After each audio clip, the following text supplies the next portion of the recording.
We're in the Army now, we're in the Army now. We'll never get rich on the salary rich we get in the Army now. This week, the U.S. Army has been reckoning with a sexual abuse scandal that could involve the largest number of allegations in its history. An Army doctor is accused of abusing women who were under his care. Here's Anna Navaz. The Army has sent out approximately 2,500 patient notification letters to women examined by one doctor within its ranks. It's part of a massive investigation into cases of alleged sexual abuse, all patients of 47-year-old Dr. and Army Major Blaine McGraw. He's an OBGYN at Fort Hood in Texas, and before that at an Army base in Hawaii. Approximately 80 women have filed a legal complaint against him.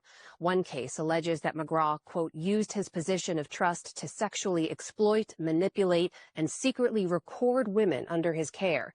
Joining us now is attorney Andrew C.O.W.S, representing 70 alleged victims of Dr. McGraw. C.O.W.S is a West Point graduate who served in the U.S. Army, including at Fort Hood. Andrew, welcome to the show. Thanks for joining us. Glad to be here. So, just start by telling us about these women that you're representing. Who are they? Are they active duty? Are they military spouses? And what exactly are they alleging was done to them by this doctor? The majority of the women that we represent are military spouses, and they span all four branches of the military: Army, Air Force, Navy, and Marine. Now, this abuse happened both at Fort Hood and in Hawaii at Tripler Army Medical Center. And there were hundreds, if not thousands, of women under Dr. McGraw's care, and he violated them in multiple ways. He took photographs and videos of them as they were in their most vulnerable position in his exam room. He touched them in improper ways that were medically unnecessary. And on occasion, he induced birth without their consent, without their knowledge, and without notification to their family that they were going to give birth. And so this is, as I've been describing it, one of the largest and most significant sexual assault cases in the history of the military. In one of the complaints filed by Jane Doe, obviously her identity is protected, she talked about invasive breast and vaginal exams that were unnecessary, not being given a medical gown to wear during those examinations, and then, as you mentioned, secretly being recorded on a phone that Dr. McGraw kept in his jacket pocket. How did your clients come to learn about those photos and videos? Fortunately, one of the women that we represent had her husband in the examination room. Now, this is not a common occurrence. It was actually a rare occurrence for Dr. McGraw to allow anybody in the exam room while he was working on these patients. And the husband of his patient was behind Dr. McGraw. He leaned in while he was doing a pelvic examination, and his phone in his lab coat tipped forward.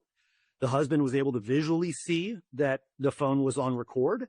And immediately he was concerned about his wife, about her in this position. And so he tried notifying the chain of command. He called CID. Fortunately, CID started an investigation, and he experienced a lot of frustration trying to bring his complaints and trying to bring awareness to the military that this doctor was unlawfully and improperly recording his patients. And so ultimately, CID got involved, an investigation was undertaken, and they found large numbers of videos and photographs on his phone. CID, of course, is the Criminal Investigative Division of the Army. The Army did provide us with a statement, which I want to read to you in part here. They said they're committed to supporting patients affected by the allegations. They've swiftly established a call center, assigned a special victims counsel, are actively notifying patients, and they say they've created a patient support line as well. They're encouraging people with information to come forward. But as you mentioned, Andrew, before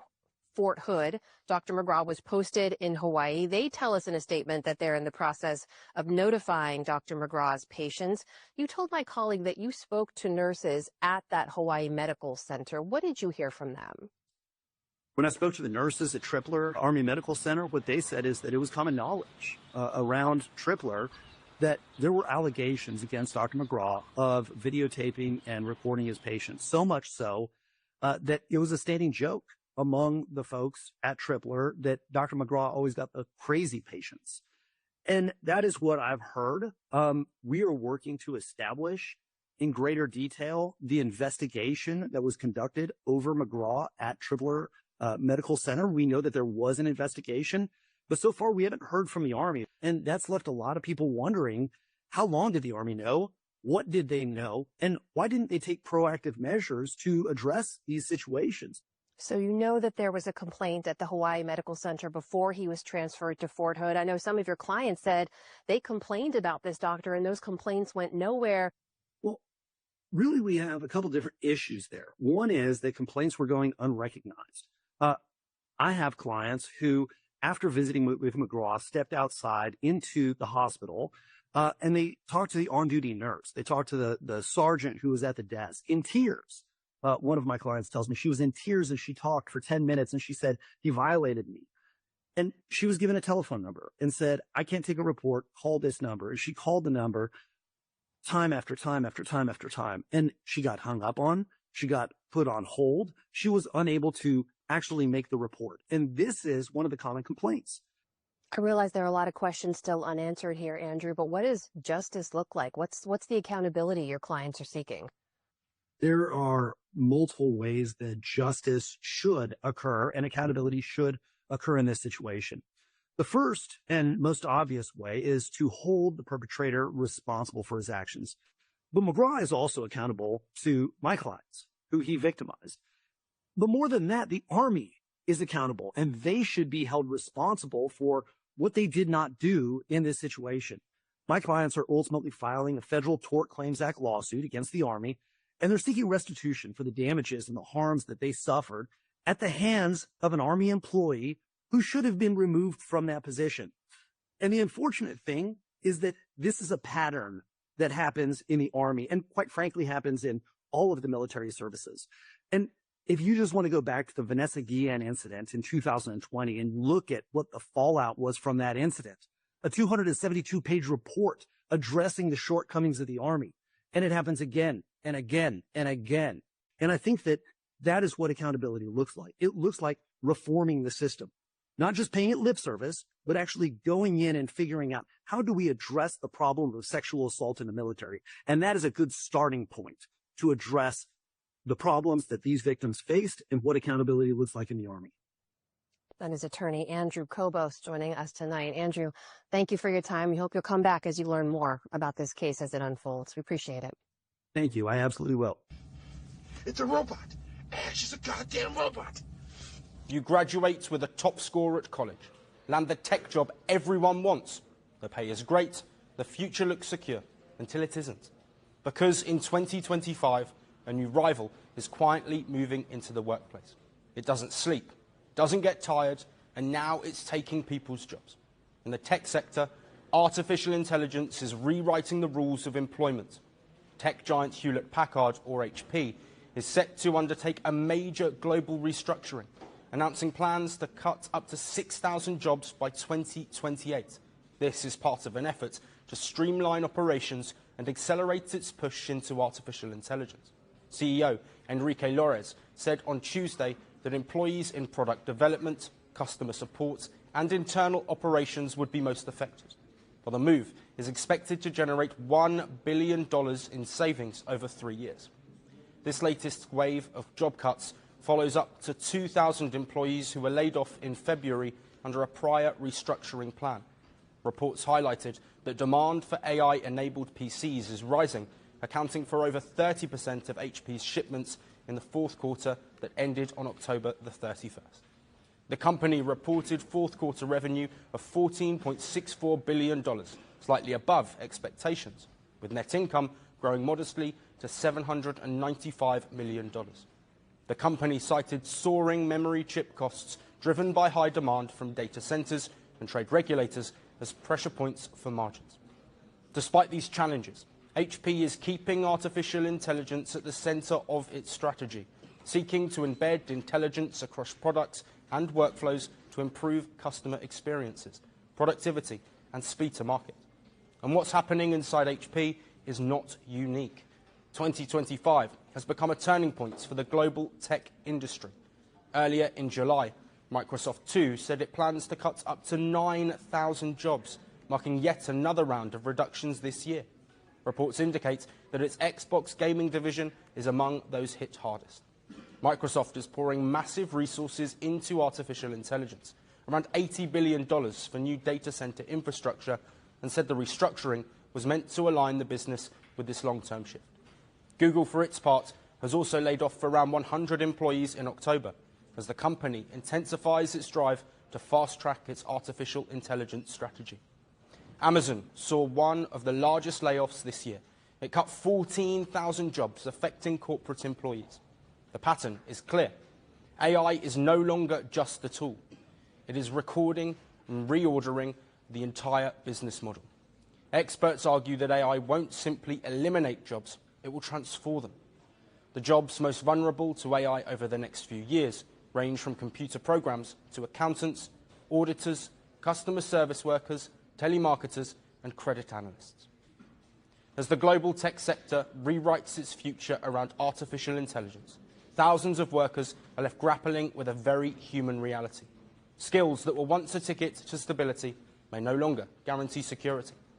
Robots have come a long way in the last 10 years. They can move parts around a warehouse, clean your hotel room floor, deliver food, but they're still rare in everyday life. But that could change as businesses look to cut rising costs by hiring fewer people.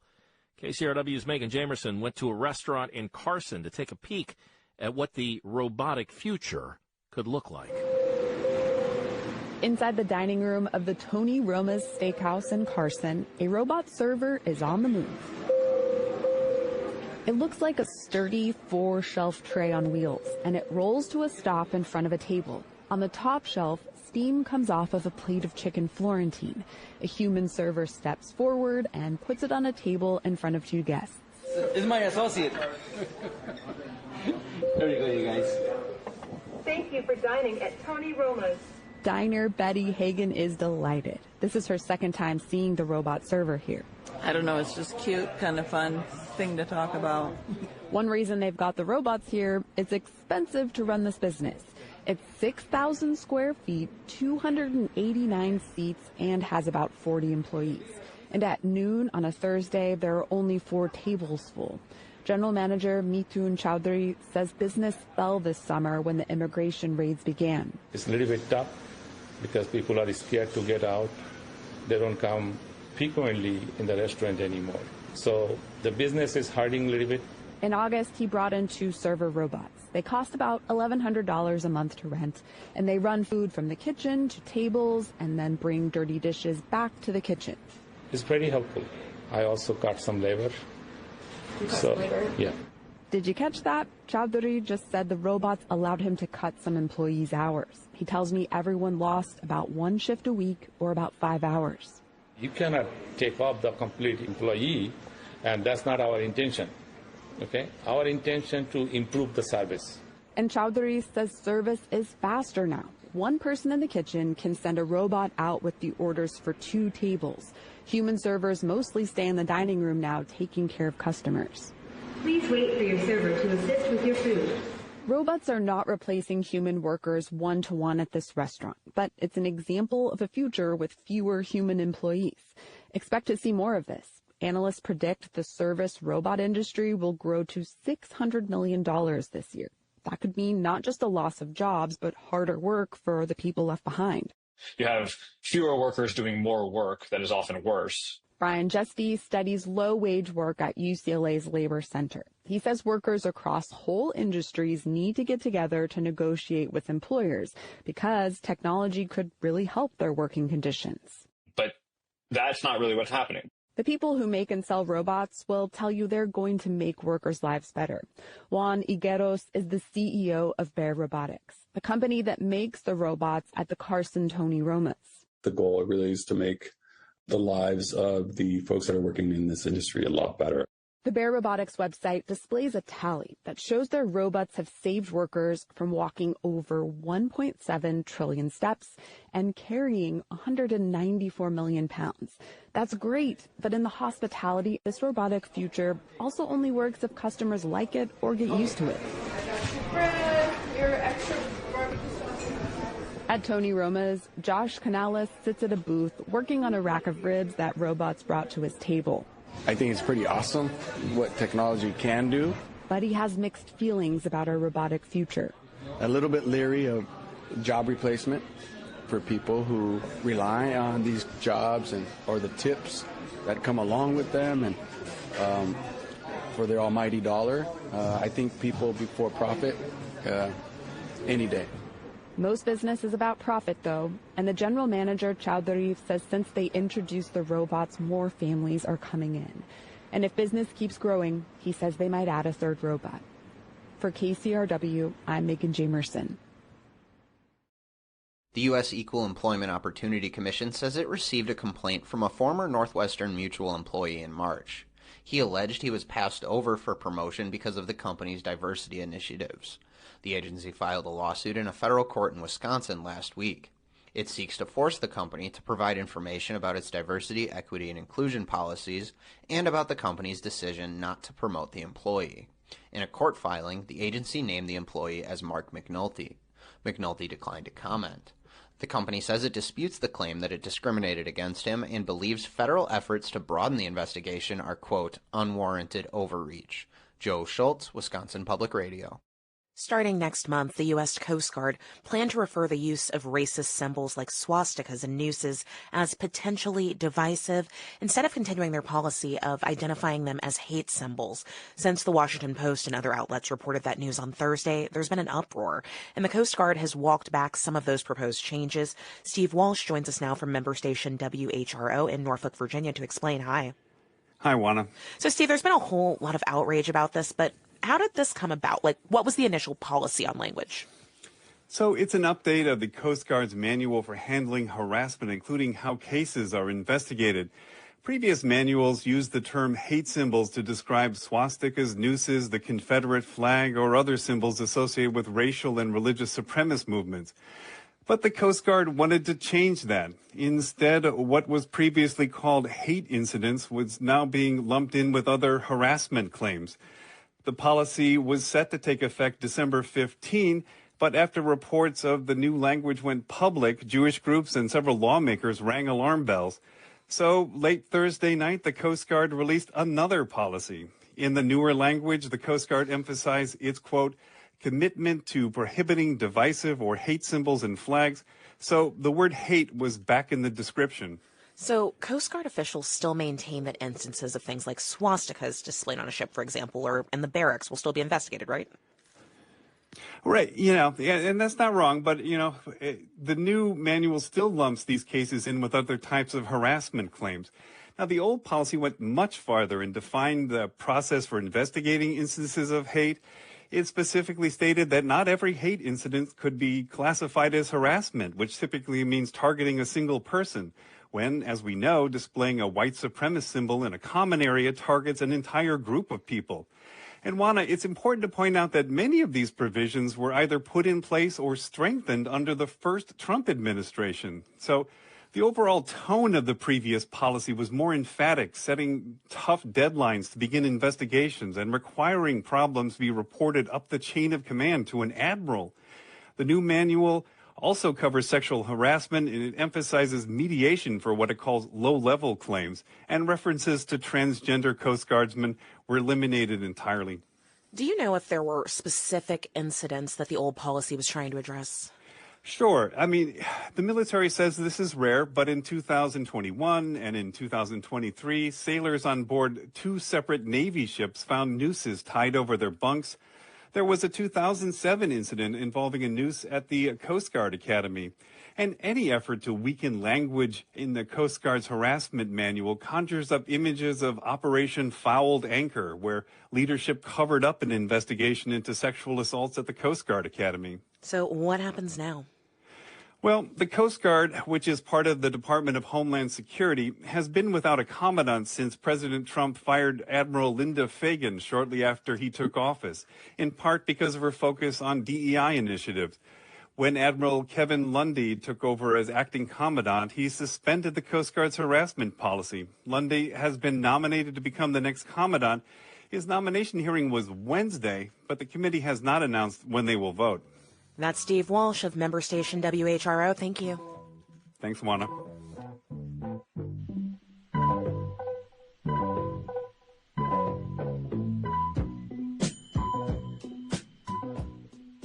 Context of white supremacy.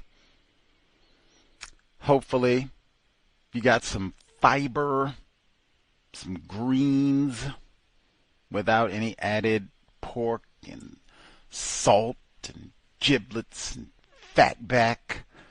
Hopefully it was not too much sugar, not too many carcasses on the table. Maybe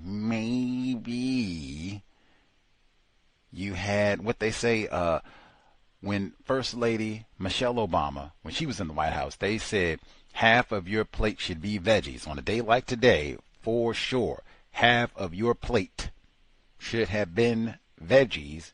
Then, regardless, after you got done eating, hopefully got out, move around, got to walk. I know it's a little cold in some places, but still, get a little walk, get a little exercise, so you're not just being sedentary all day with stuff, eat, all that crazy food. Eating correctly is supposed to be a important part of counter-racism, and sobriety being best, because they will have the checkpoints. Gus T., the worthless Negro from Virginia, in for another broadcast, hopefully to share constructive information on the global system of white supremacy. Today's date, Thursday, November 27, 2025. So I have been told, for people in the U.S., so-called Turkey Day. Hopefully if you did not have to work, hopefully you were able to use your time constructively, maybe get some extra rest, cook some vegetables and healthy, nourishing food, maybe do some cleaning. You spent times with attempted family members or whatever. Hopefully it was constructive if you all were together, ate a little food, all that good stuff, hopefully. Any hoodles, if you did have to work, hopefully you get holiday pay, you get double time and all of that. Hopefully, if you did have to work, and hopefully it was a very boring shift, like nothing to report, no chaos, anything of that nature, got through your day and got extra, like bonus. We can't even say nickels. You got like bonus quarters, maybe even a whole dollar for working today, so-called Thanksgiving for people in the U.S. Neutralizing Workplace Racism, our weekly summit, not for spectators, especially if you did not have to work today. The number 720-716-7300, the code 564943, pound, press star 61 if you would like to participate. Number again, 720-716-7300, the code 564943, pound, press star 61 if you would like to participate. The email, those of you who do not want to be identified, might have a noticeable voice. The email address, untiljustice@gmail.com. untiljustice@gmail.com. Let us know if you have any suggestions, if folks have had any of those Thanksgiving workplace parties, get-togethers, anything like that for Thanksgiving. Season has started full swing, so if you've already had those happening and you've had to go and participate in such, let us know. If you were able to successfully avoid going and there were no ill consequences, you can share what language you use to excuse yourself from the shindig. No potlucks in the workplace for this time of year. Can't say that enough. No eating food, even if you work with all black people. They make amazing sweet potato pie. No eating potlucks in the workplace. I think that's just excellent, logical, bedrock workplace code. We do not want to be controlled by crumbs in the workplace. Presumably, if you are employed, you have enough to get snacks and a few crumbs of your own here and there. I just don't think we should be looking for the workplace to be munching and nibbits, a lot of swangos, and you don't even know if everybody clips their fingernails before they cook, even something like that. No potlucks this time of year. I wouldn't participate either. Like if they say, hey, Brother Lucas, can you, maybe you think you can make, string bean casserole, potato salad, something like that. You bring it in for a little pie, like, I just had something unsuspected come up, and I don't really have free time to do any cooking. I don't even cook for myself. I've been microwaving and door dashing and all kinds of craziness. So yeah, I have to miss this one this time around. You all, I know y'all have a great time, and I'll make sure not to come and steal any of y'all's food because I know it's gonna be delicious. But no, I wouldn't. I'm not cooking nothing, and then I would stick to what I said. I'm not gonna eat nothing either since I didn't participate. So you're not gonna say I'm no moocher or nothing. I'll come by and maybe get the aroma of it, but yeah, I'm not gonna do nothing. That's gonna be about it too. You ain't gonna swango me. Anyway, we'll get to the audio segments. I did want to. There was one audio, or not audio. There was one report that I did not share. This was in the Seattle Times, Gusty 206 this week, November 23rd.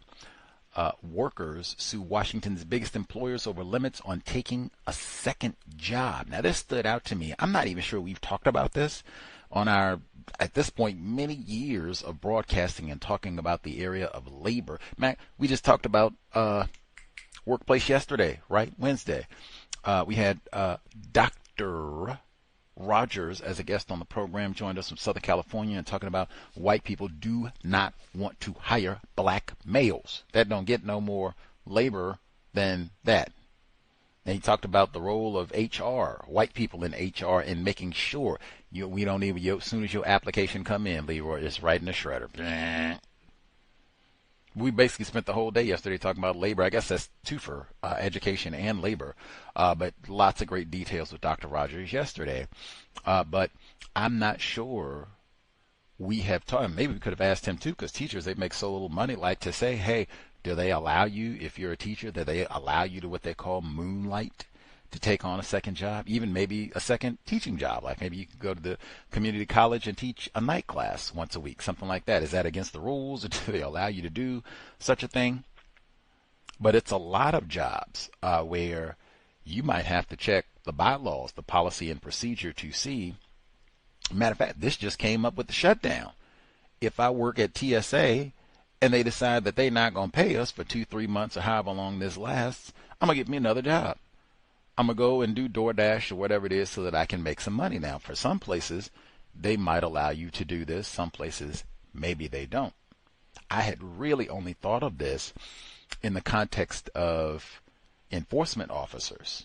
I know there are a number of jobs where they do not allow you to have a second job, but that's the one that I think of most where it pops up, because they'll get these second jobs and they have rules about that, about how many hours. In fact, sometimes they won't even allow you to get that second. Like, you have to really check. You might have to get permission, and people get in trouble about that because they say, man, these officers, they're working, 50 hours on their other job, and then they come on, when they're sleeping in the police car the whole time, like, what in the world is it, that sort of thing. But there are a number, and matter of fact, once I started reading this report I'm about to share with you all and everything, then I thought, I was like, oh man, that is kind of important. Like, or do white people allow you to go work on another plantation to get a few, even all the way back to the plantation? Maybe the white person who owns you, maybe they'll let you go work a little side job on the weekends or something like that and make some extra money so you can buy yourself. Maybe they won't. You have to see. I remembered Ron Artest, privileged black male. Let's see how privileged Ron Artest is. It's a true story. He talked about this. He said he got hired by the Chicago Bulls, and he says his rookie season, he says he's working for the Bulls, playing on the team and everything, not just riding the bench, as they say. But he says, man, I got, free time, and I'm a young person, and I like electronics. So he said, I went and got a job at, I think it was something equivalent to like Best Buy, like Circuit City or something like that.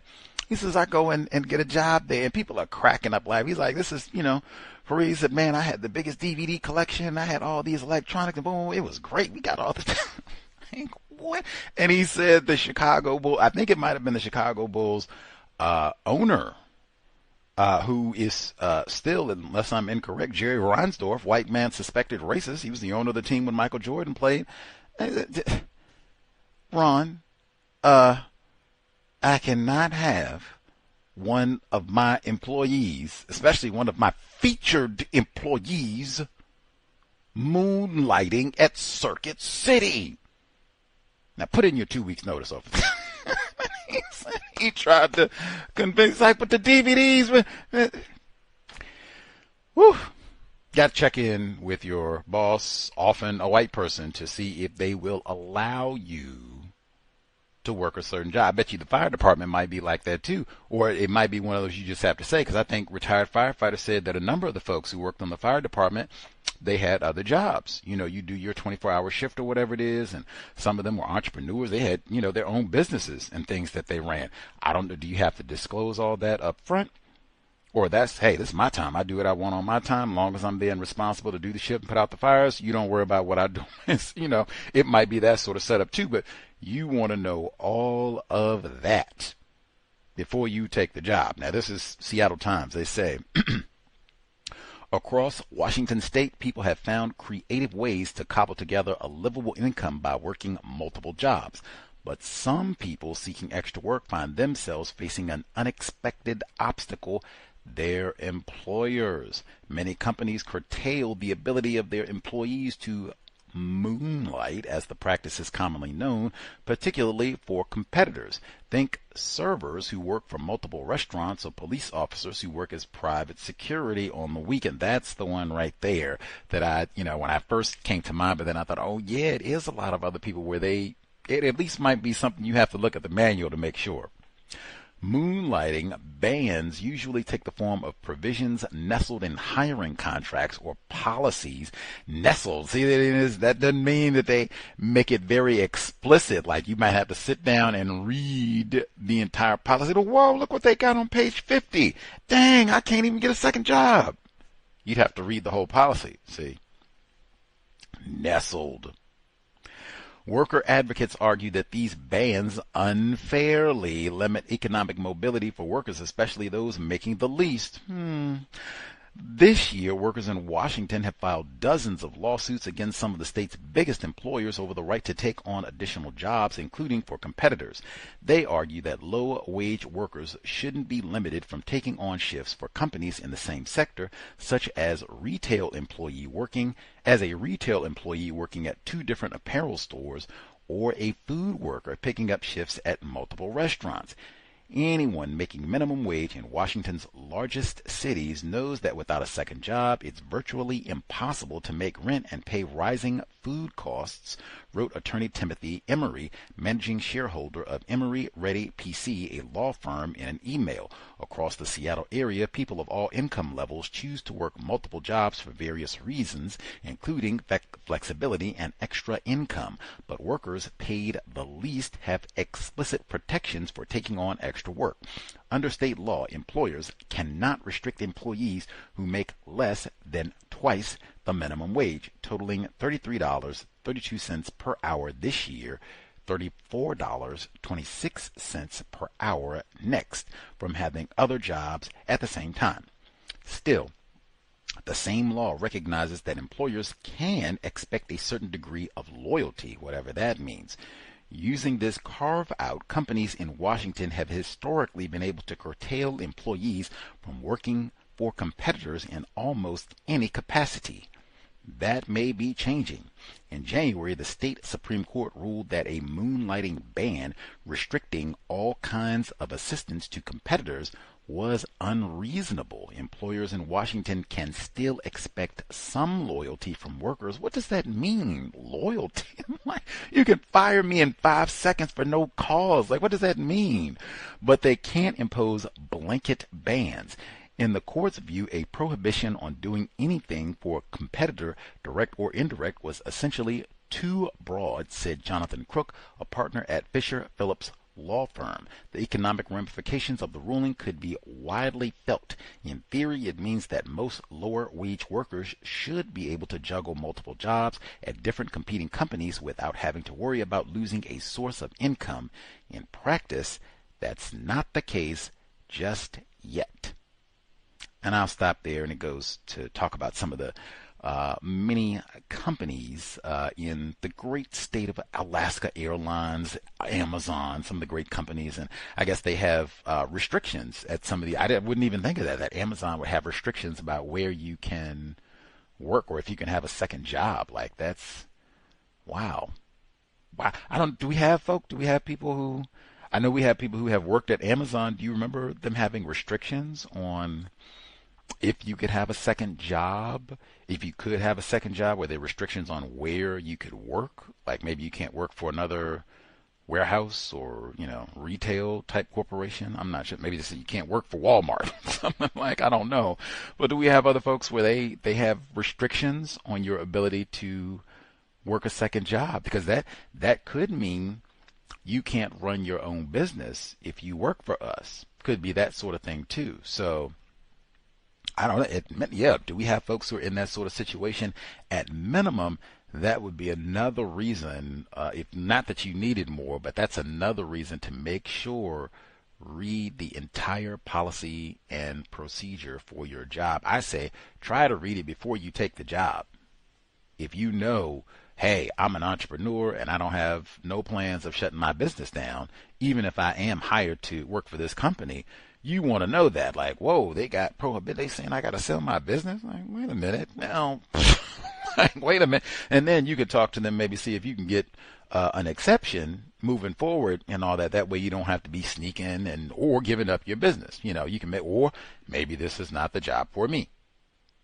Lots of different ways, but you would rather know that in advance. In my opinion, even if you don't have a second job, even if you don't have a thought of taking on a second job, you would still want to know that before you take the job. You don't want that to be a surprise because you have no idea what sort of job opportunity you could be offered, and it could even be a temporary thing. We'll give you, $5 million if you can just, come out and work with us twice a month on the weekends, be a consultant and, do some advising, what have you. It's just going to be a temporary thing. We think within 6 months, that'll be enough. But hey, we value your time and insight, $5 million. Hey, maybe I hadn't thought about a second job before, but man, I'm going to reconsider now. I want to know, is this against the rules for my current job? And if it is, if they're going to pay me $5 million for 6 months, deuces, it's been real, y'all. Thanks. And again, the same thing. You go in and ask for an exception. Hey, this is just a 6-month thing. You don't have to tell them it's $5 million. This is just a temporary thing. They just want to chat it up. I could maybe take vacation, something like that, what have you. It's lots of things you can do if you know in advance. Can't say enough. Read that policy and procedure through and through for your job. Nothing that's in that book that you are charged with abiding by. Nothing in that book should be a mystery or surprise to you. And then whether they check for the updates, they will switch it around. You check for the updates. To the policy, to the reports and such that we did here, and this the report that I wrote about the 2 jobs. Seattle Times: workers sue Washington's biggest employers over limits on taking a second job. I didn't think of Costco as one of the biggest employers in Washington State, but I guess it probably is. Costco is one of those. Oh, you all know what Costco. Yeah, never mind. There. Anyway, the audio reports that we heard at the beginning. Let's see. We started off. Major Blaine McGraw. We're in the Army now. Now, I tried to look to see. I'm not sure. I have to double check, or maybe y'all can check. Major Blaine McGraw. Is this a white fella in the military? And I'm thinking it's got to be, because they said he went all the way to Hawaii. They don't have no tons of black people in Hawaii. I hung out over there quite a bit.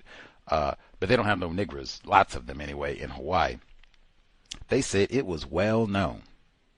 All of his illicit behavior with patients and sexually incorrect behavior, criminal behavior, This was widely known, a bad joke. It's difficult for me to imagine that a privileged black male, one, they don't have, black males are not doctors, so, but it's difficult for me to imagine that this would be allowed to take place for a long time. People know about this. He's assaulting white women, presumably, and it's, Leroy. It's just hard for me to imagine that, but hey, maybe Major Blaine McGraw is a colored boy. Maybe. I doubt it. This would be one we've talked about. They got all the aggressive recruiting because they say they, have been missing their target number to get people to enlist and pick up a rifle and all the rest of it and go to the Air Force and go drop bombs on a whole bunch of dark people all over the planet. Hey, Caribbean, we got these narco terrorists, in Venezuela and the rest of it. And they've been saying they haven't been getting enough recruits, haven't got enough people signed up. And you got bad reading numbers and obesity and drug addicts and lots of reasons. They're not getting their recruiting numbers. And we said, hey, if they come aggressively looking for dark people, which they often do, maybe even go to what they call alligator Alcatraz, say we'll let you out if you go put on a uniform and go, pick up a rifle and go do some shooting of dark people, maybe some of your cousins, at least the darko terrorists. It ought to be, if they come and talk to you as a dark person, let me think about this as a career. That would be a portion of it. I'd always said Lavina Johnson. I guess you can add this to it. So Lavina Johnson, Major Blaine McGraw. That would be something to think about if I'm going to go into the military. Like, ooh. There's pros and cons with this. They say, you get the GI Bill and money for college. Like, ooh. That's another reason why you got to talk about sexual abuse with your children.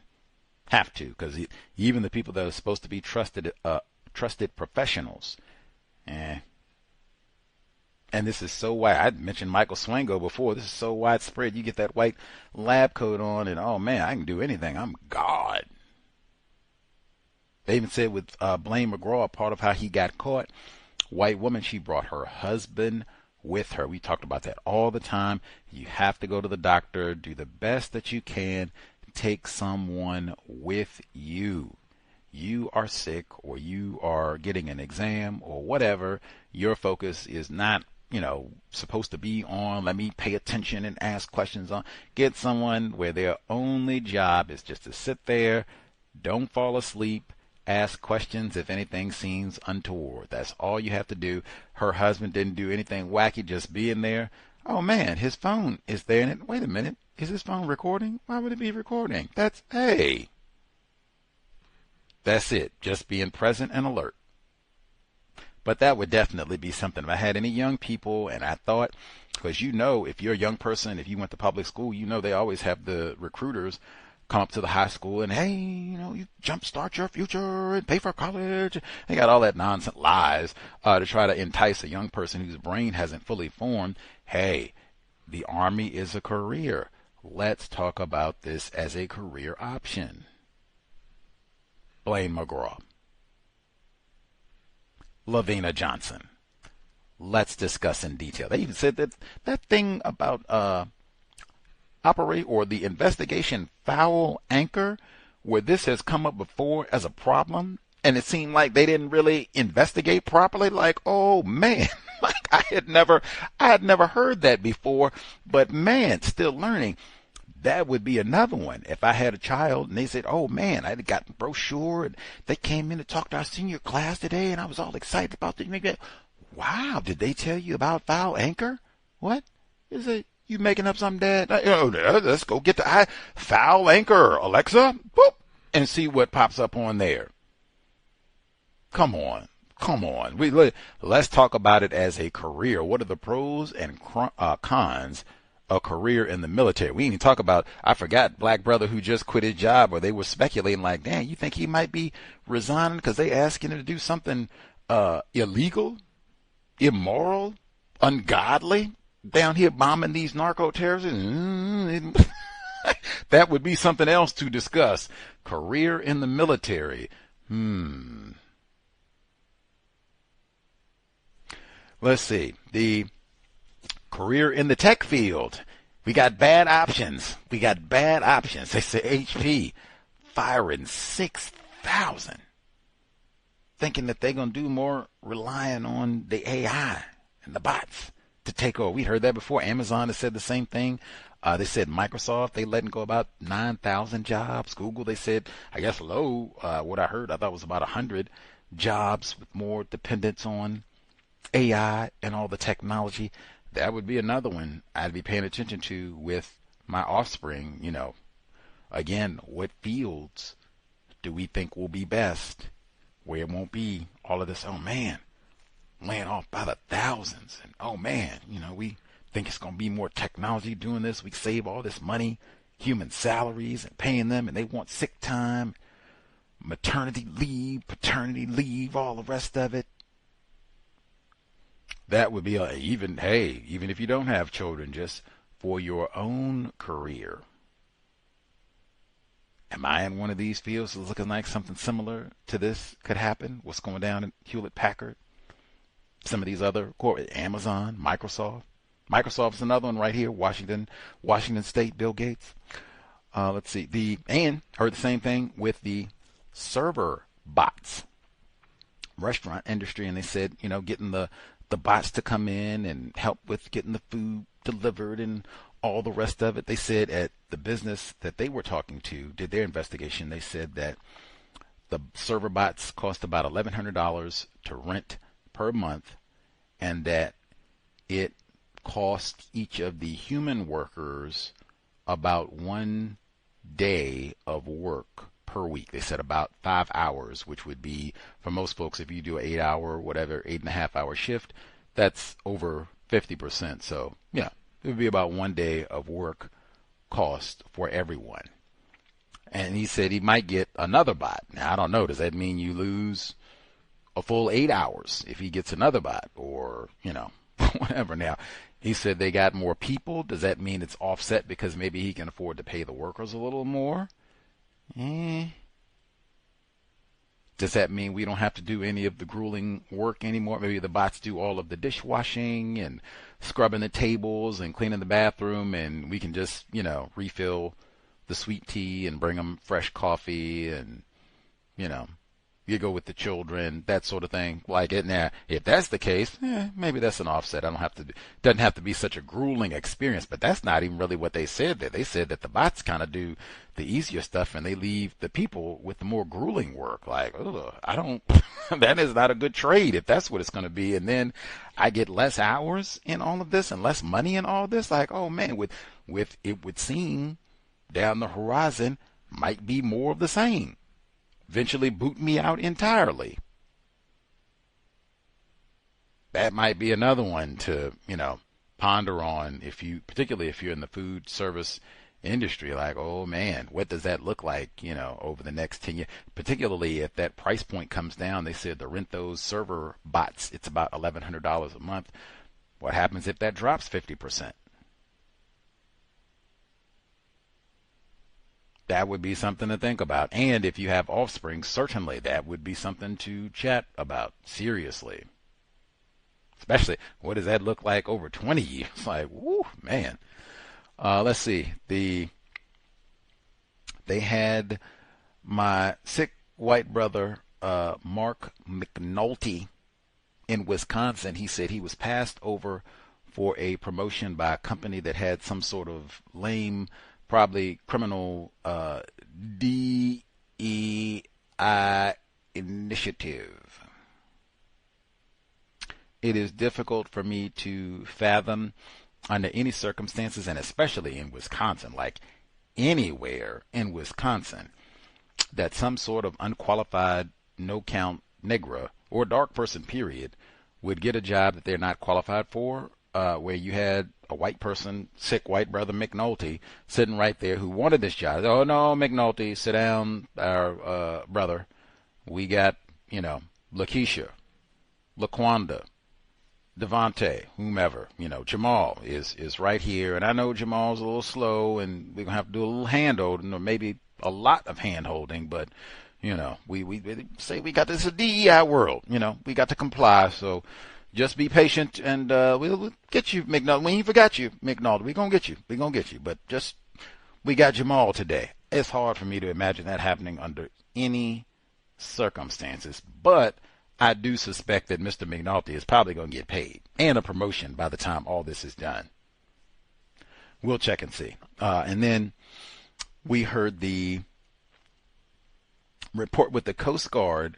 I saw this last week where they were talking about they had the new policy and procedure change all the time in the workplace. They can update. Sometimes they update it on the slide. They don't even come out and get on the intercom or sell out a big email blast notification to everybody like, oh, we got a few updates to policy and procedure. Like HR won't even come by and give you a heads up.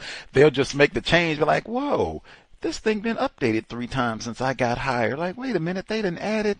I didn't even, dang, I can't even, but make sure, just keep an eye out. You can even ask, like when they make updates to the policy and procedure, how are we notified? And if it seems like it's not precise, if it seems like it's something you could easily miss, I would ask someone in HR, when policy and procedure is updated, can you make sure I am emailed with those changes as soon as possible? I think that's a very reasonable request. If they say no, I want that in writing via email. But if you're at a job where you know, especially if some places they have an online policy and procedure or it's electronic or what have you, or they make a lot of updates to this policy, hey, make sure, include me in the email blast or whatever it is. I need to know. As soon as the policy is changed, let me know. I want them pulling nothing over. Now, metaphor. The Coast Guard, I saw that last week where they said, and it seemed like a lot of this was about changing the language. We're not going to call, so if you bring a swastika or a noose to the workplace, this is the Coast Guard again now, this is not a hate speech or an act of hate, or these are not hate symbols. They were just going to reclassify all of this as general harassment.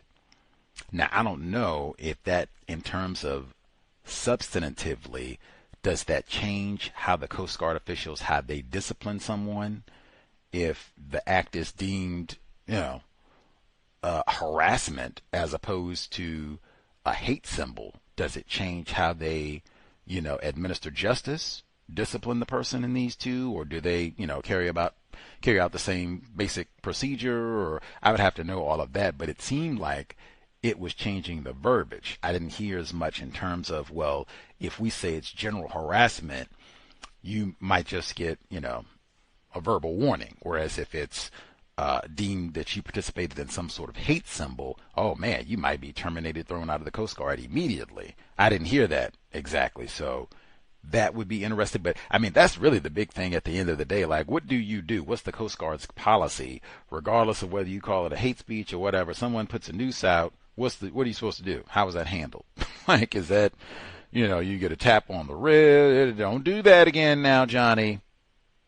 What's supposed to happen? And I mean, really, y'all got all that. How often do you all have swastikas pasted around, I don't know, the ship, the training facility for the Coast Guard? How frequent do you all see swastikas? They said they had nooses up there a couple times. Like, really, in my opinion, if all of these things, the swastikas and nooses and all of these symbols of white supremacy, if all of these are violations of your policy and procedure, yet they continue to happen, maybe you need to update the policy and procedure to have more stringent enforcement. Maybe even make it more punitive, because apparently the lesson is not being learned. Whether they recalcitrant, ain't that what they say? See, you do it one time, we got another news. I thought we just took that down last Tuesday. Oh, almost sound like what that fella say was his definition. Say white people's is dedicated. Personally, with the Coast Guard, I thought she's supposed to be about justice and doing the correct thing. Hey, why don't you focus on getting the narco-terrorists? Ain't that your job? Ain't that the Coast Guard? Keep the fentanyl out the... What are you putting nooses and swastikas up for? That's how they're sneaking in all the drug. You got everybody nodding off, and we can't even get folks, the recruits, because y'all out there not doing your job, being racist. Update the policy and procedure, make it more punitive. Maybe do a better screening job at the Coast Guard. Get these folks on the giddy up. Do you have a history posting swastikas, nooses, anything related to white supremacy paraphernalia? Talk to them about that in detail. Ask a few questions to see if they're going to lie about it. You got anything in your past associated with white supremacy paraphernalia? Groups, otherwise. You read the Turner Diaries? Do a better screening job. You can get on your job. Anyway, we got any folks? You worked in the Coast Guard? Any folks? Let us know. The number 720-716-7300.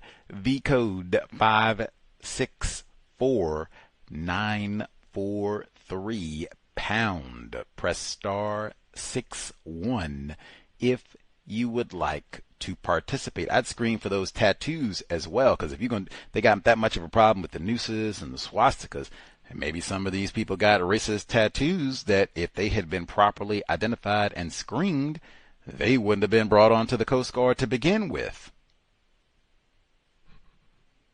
Just a thought. Number again, 720-716-7300. The code 564943 pound. Press star 61 if you would like to participate, not for spectators. Let us know if you, even if you got the day off for the holidays and such, they're doing all the holidays shenanigans in your workplace. Let us know how you're surviving all that as well. And for the shutdown people as well, if you have fully recovered, if you have been fully compensated, you got all of the nickels that you were owed, so you have been made whole, you're back on the job, and things are more or less returning to normal, let us know. If they're doing that, some of the lameness that we heard before, and you got maybe a few of your nickels, but they're holding out on the rest and give you everything that you are owed yet, let us know that as well. But folks who federal employees, let us know how that is matriculating as well. Let's see. I'm going to go back just because I missed an email from last week, so I give folks opportunity to dial in, see if they're spectating or still nibbling turkey or what have you. Email number one that I missed from last week. This is non-white female. She writes in, update. Workplace racism, as mentioned earlier in my previous email. In addition to having problems on my job, it appears that compensation has become a problem on the job. The last compensatory call-in, I spoke about being harassed while on the job in an email, and now I am, for the first time, having a missed payment or pay period. Just talking about missing compensation. The only thing that I can do is call the job and ask about the direct deposit process, perhaps being delayed as I haven't been paid in close to 3 weeks, and I am to be paid every 2 weeks, and I've had no pay issues or pay slip. I am simultaneously sexually harassed in the interim by a strange group of people who are some kind of white supremacist or so-called extremist group from job to job and have been unable to find cessation of circumstances since the year 2022. I'll deal, since these are like super different problems, the pay not being paid, that's one. Most jobs, that is something that they will include in policy and procedure, or they will at least address when they have a hiring period. They bring you on, the people in HR. Most of the time they will lay out, this is what you're supposed to do if you are not paid. If there's any sort of problem, if there's a discrepancy with pay or you miss completely, it'll be laid out like, bam, this is where you're supposed to go to, accounting department. Sometimes even have the exact person. This is where person you're supposed to go to, boom, boom, boom, this, and this is the timetable the problem's supposed to be resolved. If you've looked and they don't have that information in your policy and procedure, I would start with accounting.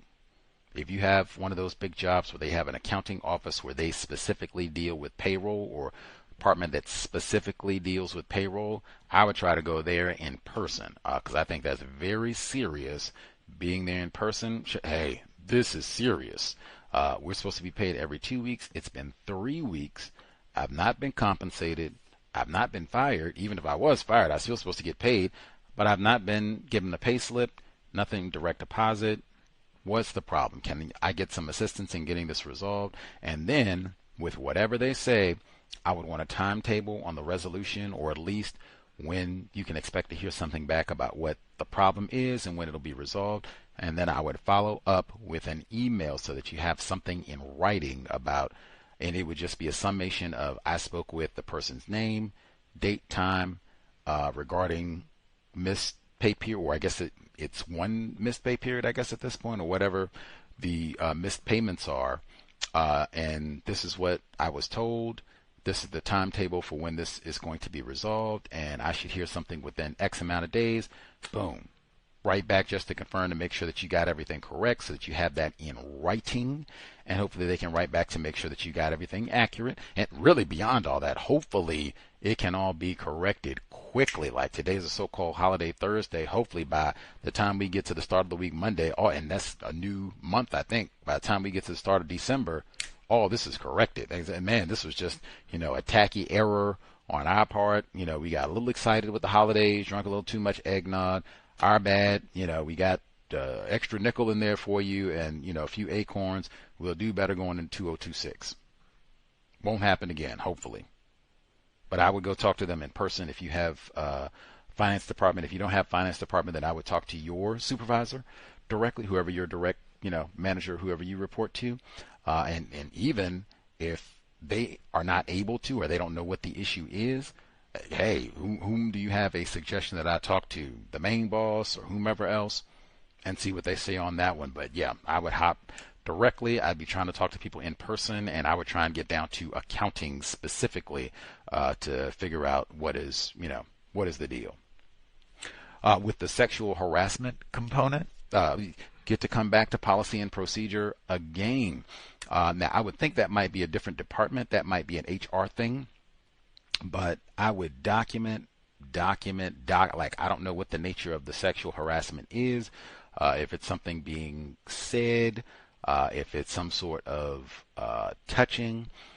I would document everything. I would be really careful about being in any sort of a environment where I am alone, potentially. I would try and make sure that I'm, really public, not doing any drives with any of these people, because some jobs you have to go, get in the company car and go someplace or what have you, not do anything in isolation with these folks.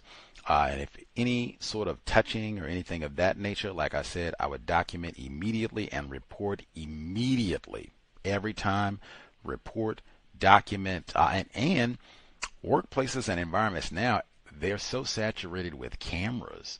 You can even have a camera yourself. Like I said, I don't know what the nature of the sexual abuse is. If it's something verbal, oh man, depending on where you are, they have recorders. You can have your phone or what have you, so you can be recording at all. I would at least be recording in the workplace.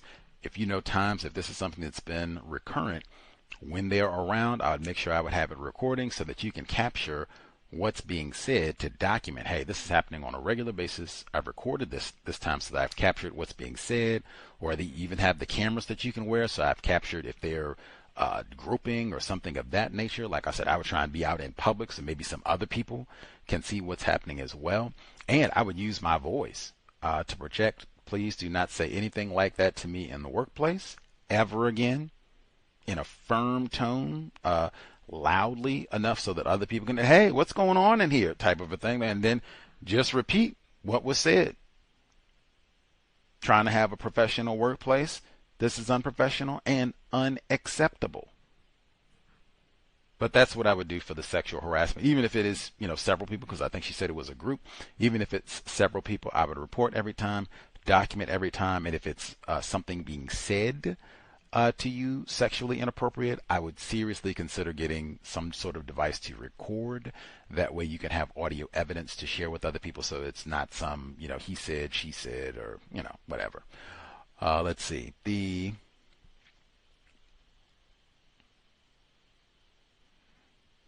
Make sure I got all from. Yes, the pay period, I guess with that one, hopefully that can be the easier of the two to resolve. Hopefully by Monday, like I said, really, but they'll be tacky and maybe just chalk it all up to Thanksgiving, so-called. And by the time we get to Monday, maybe that's all resolved. Because the bank is closed and everything, so they have lots of easy excuses. Like, oh man, the bank was closed and they messed it up and all that stuff. But by Monday, all that's done. The bank is open, holiday part is open. We got weeks before we get to so-called Christmas. So yeah, I would go like maybe first thing Monday morning if you can. Go talk to the folks in accounting, talk to the supervisor, and hopefully I'll send some prayers up. Hopefully by the time we get to Monday, this is all resolved anyway, and the coins will be in your bank account, like I said, with a hefty "our bad," and we're going to make you whole and do right, because this is ridiculous. You shouldn't be waiting like a week and a half extra to get paid. Come on. And we just had the shutdown in the middle of all this. Like, come on. Let's see. And that's another one I'll say, keeping your composure, because sometimes they'll do those sort of trifling antics where they'll wage theft us or just do all these sort of antics to make us deliberately not get our money on time or not get our money correctly. So you have to go and, man, you shorted me $500 or $1,000, and you have to go back and it takes weeks to get all that corrected. Deliberate, just keep your composure, ask questions, and get things documented. Hopefully this will all be resolved by Monday. Let's see. Email number 2. Address again, untiljustice@gmail.com. The number 720-716-7300. The code 564-943#. Press star 61 if you would like to participate. Put down that turkey leg. Email number 2. Hi, Gus and Cal's audience.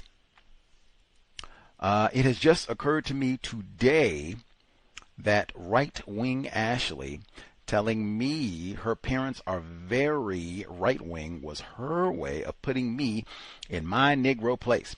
She had recently joined the team, so I had no baseline for her bull S-word, but I did side-eye her at the time. On the surface, it could be interpreted as her wanting to bond with me in a perverse way, or that she herself is not right-wing, whatever that means. 2 years on, I see that she was directly practicing racism, just like her randomly starting a conversation about Lionel Richie the Great and hunting t-shirts with his face on them. Today, I asked her to draft a note for one of our directors who had given us feedback on a report. There isn't a direct question, but it suggested the director was concerned.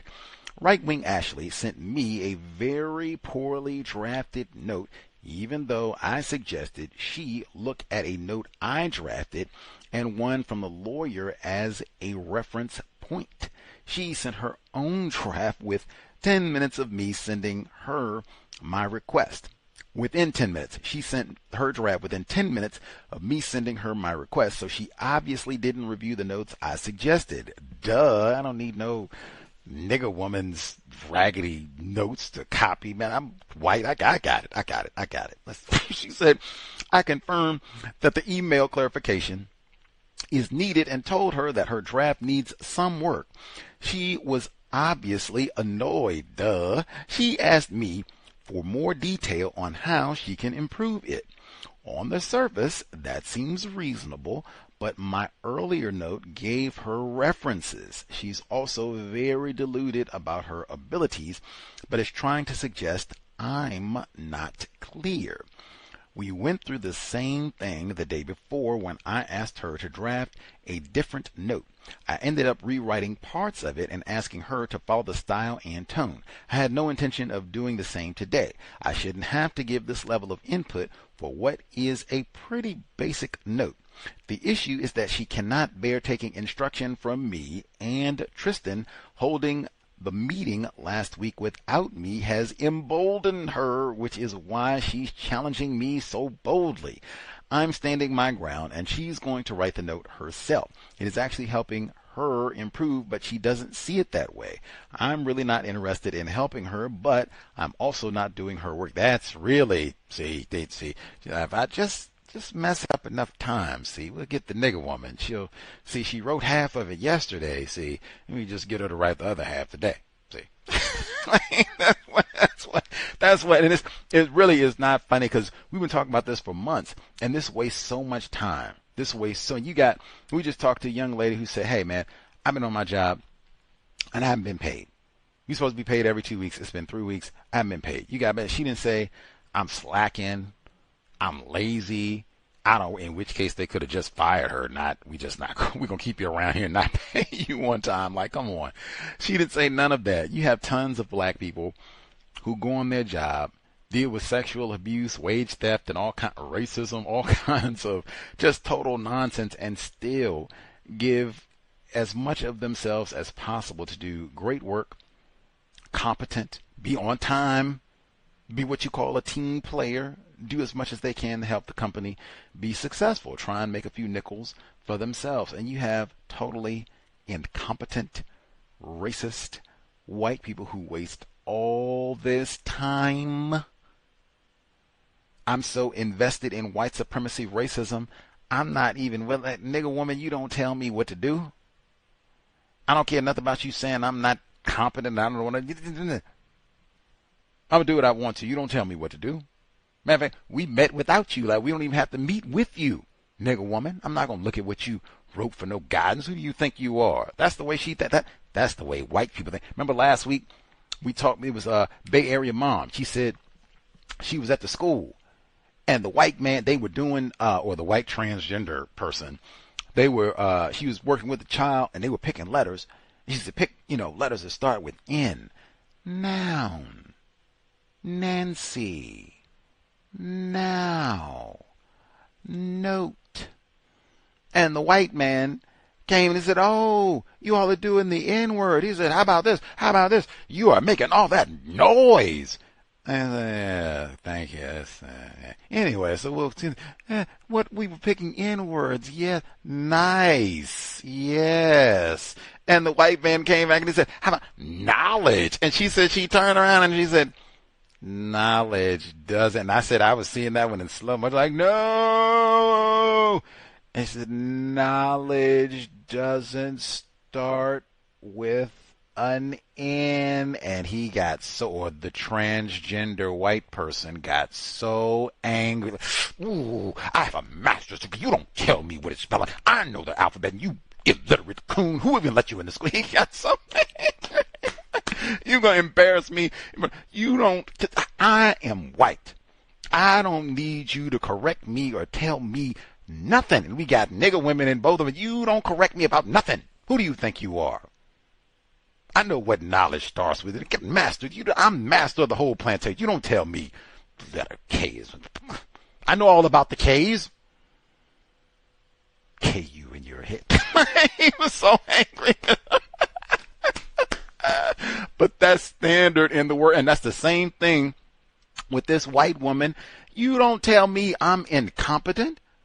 You don't tell me I don't know how to write a notice. What's wrong with it? Anyone, if you have to supervise white people, you can probably relate to this. Because they hire all these incompetent nepotism, cronyism, racism. They hire all these incompetent white people. And then you sit there and have to train and handle, and then they get emboldened in their incompetence. Lots of black people end up having to write the whole note in the workplace. Not half, the whole note in the workplace. She continues. She's been emboldened.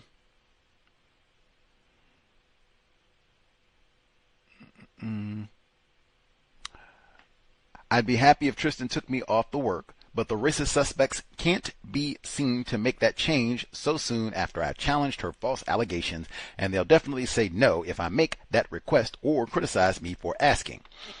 The talkative, non-white, non-black female is essentially an understudy for right-wing Ashley, who has been given the authority to pull the non-white, non-black female in as and when she needs her to pick up work, Wow, do you see the late? That is crazy. Tristan informed them that they can decide between them, which means stay out of it. I'm allegedly team lead, great word, but do not have a say in how the work is split. This confirmed for me that leaving me out of the meeting last week was deliberate, for sure. I don't object, I'm just keeping notes. It's almost 6 months since Shauna left and the team was split up. Shelley was obsessed with me then and she's obsessed with me now.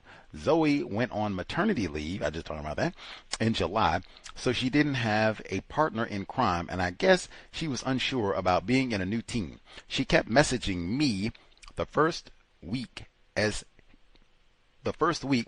I think she was hoping I'd take Zoe's place. Nonsense messages about how I'm finding the new team, etc., etc. I told her fine, and I'm comfortable with the change as we've been through quite a lot over the past year. As if I'd say anything negative to her. Bravo. And she told me that I'm a loner. What does that mean? I responded with a question mark. Exactly. What does that mean? What?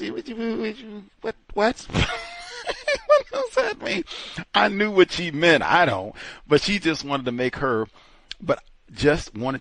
feel like a fool. She replied, I just mean you're used to working by yourself. I noted the narrative and ignored her. What does that? Are we supposed to work in gangs? Like, what? What is going on? Every now and then, she sends me a random message about nothing. I deliberately take a day or so to respond so she gets the message that she's of no consequence to me. It was announced a few weeks ago that the project I'm leading that she tried to usurp is coming to an end. She messaged me to ask how I felt about it.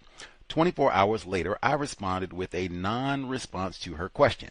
Today, she found out about the new project I'm taking over. Another message on how I feel about it. It's another high-profile project, so she's obviously bothered. I've been given the opportunity. Hey, you can expect that from people classified as white. Like, oh man. Like, even like she said, they allegedly put this nigga woman in charge. Like, even that.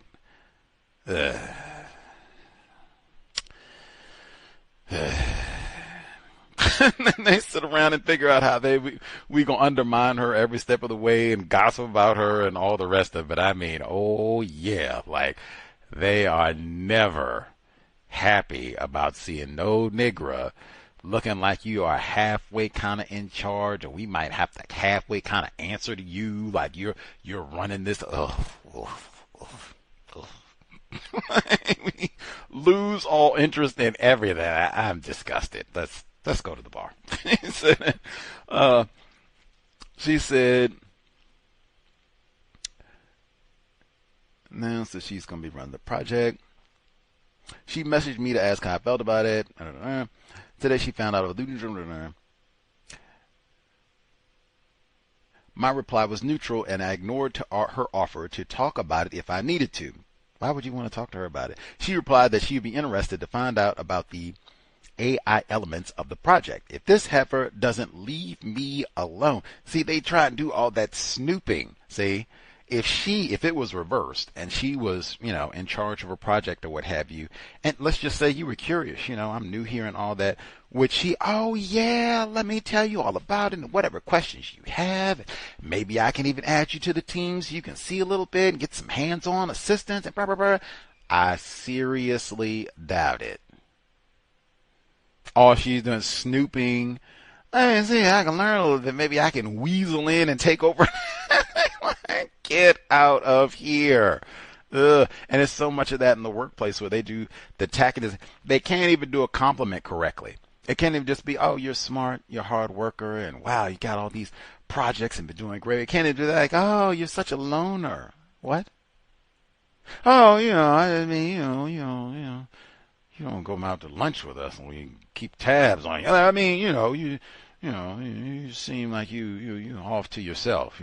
Maybe you don't travel 200 miles when we have the away days. So you such a loner. No, I'm not going to travel 200 miles to come hang out with you.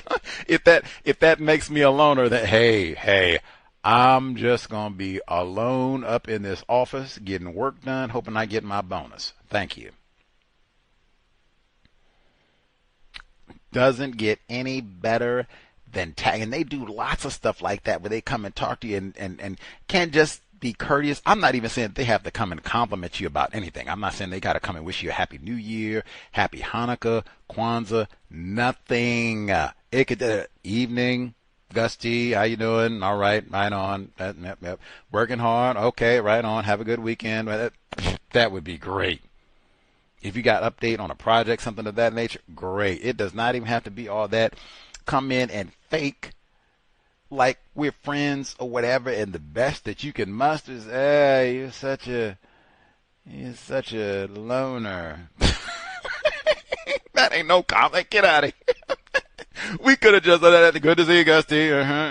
Or Dr. Cameron, he said, I don't even say good one. Morning.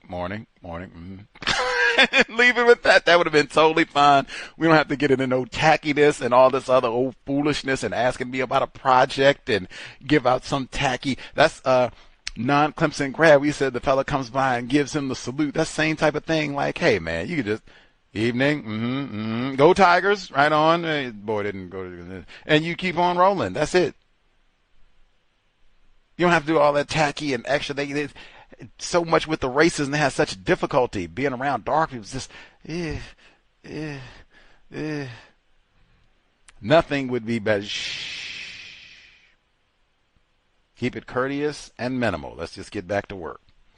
The email, untiljustice@gmail.com.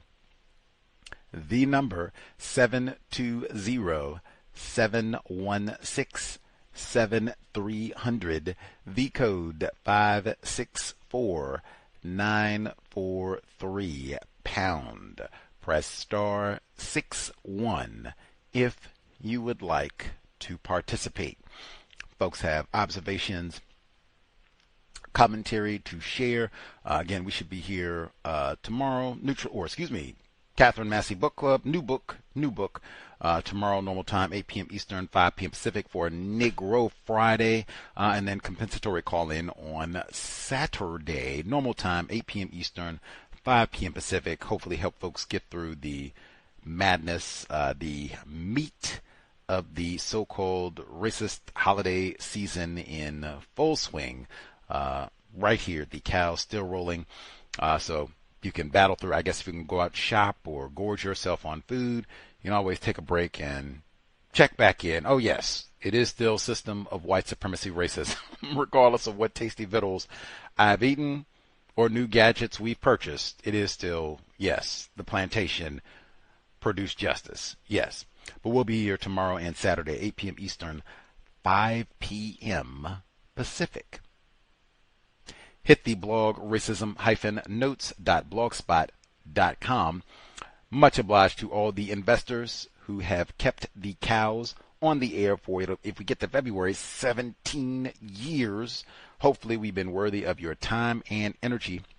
The blog racism-notes.blogspot.com. PayPal button in the top right corner. Beneath the button, you'll see the links for Cash App, Venmo, and PayPal. Enormous gratitude to all the folks who have invested. The link for the Amazon wish list there as well, listed under Amazon, under Gus T. Renegade. Again, enormous gratitude for all of the investors who have nabbed an item or 12 over all these years. Hopefully worthy of your time and energy. Let's see. We will give folks, I don't know, maybe 5 minutes, see if they're spectating or watching tackle football or snoozing after they've had their dose of tryptophan. Give folks maybe 5 minutes to see if they have observations from the work week. Again, we have federal employees. If you have been made whole, things are back on schedule, at least for 5 minutes or so. Let us know, certainly.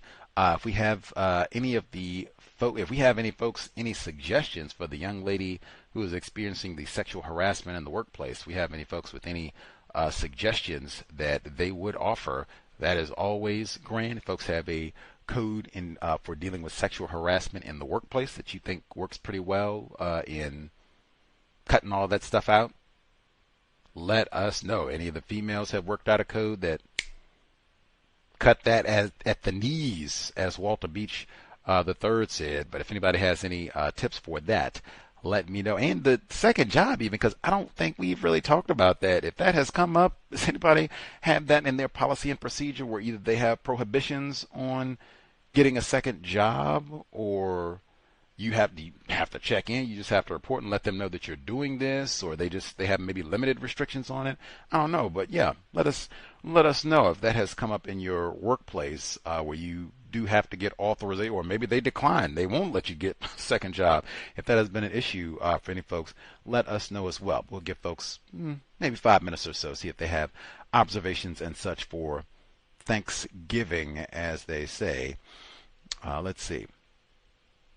Okay, glad I got that email. I had missed several emails for workplace racism last week. I didn't get confused, as we had people that called in all the way to the end of the broadcast, so I never really had a free moment to get back to the emails, but made up for it. If you sent emails from last week, I think we got all of them in. untiljustice@gmail.com. If you have an email, thoughts to share, make sure we read them before we get off the air this week. Let's see. Folks are expecting, like I said, so 4 minutes and ticking down. Make sure don't miss it. Don't wait till last moment. If you do have commentary to share, if you need a moment to get a napkin, wipe the crumbs away, or what have you, got about 4 minutes. Get it together if you have commentary to share for the workplace. I will say, I thought Dr. Rodgers yesterday, when he was with us yesterday evening, I thought he gave a great suggestion that he said he got from his dad, Robert J. Rodgers Sr. He said his dad told him, son, you need your job.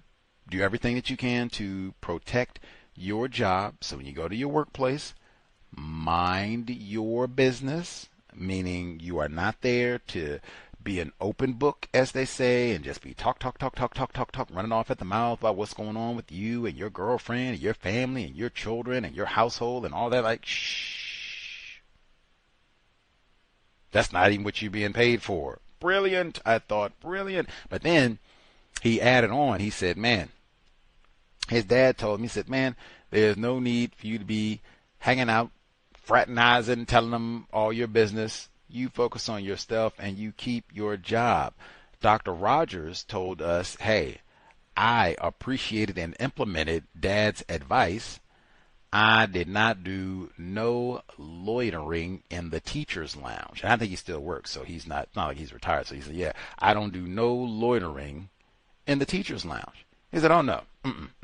I make sure I'm not going to put myself in positions to have some flirting or be falsely accused that you done whistled at some white woman or anything else incorrect.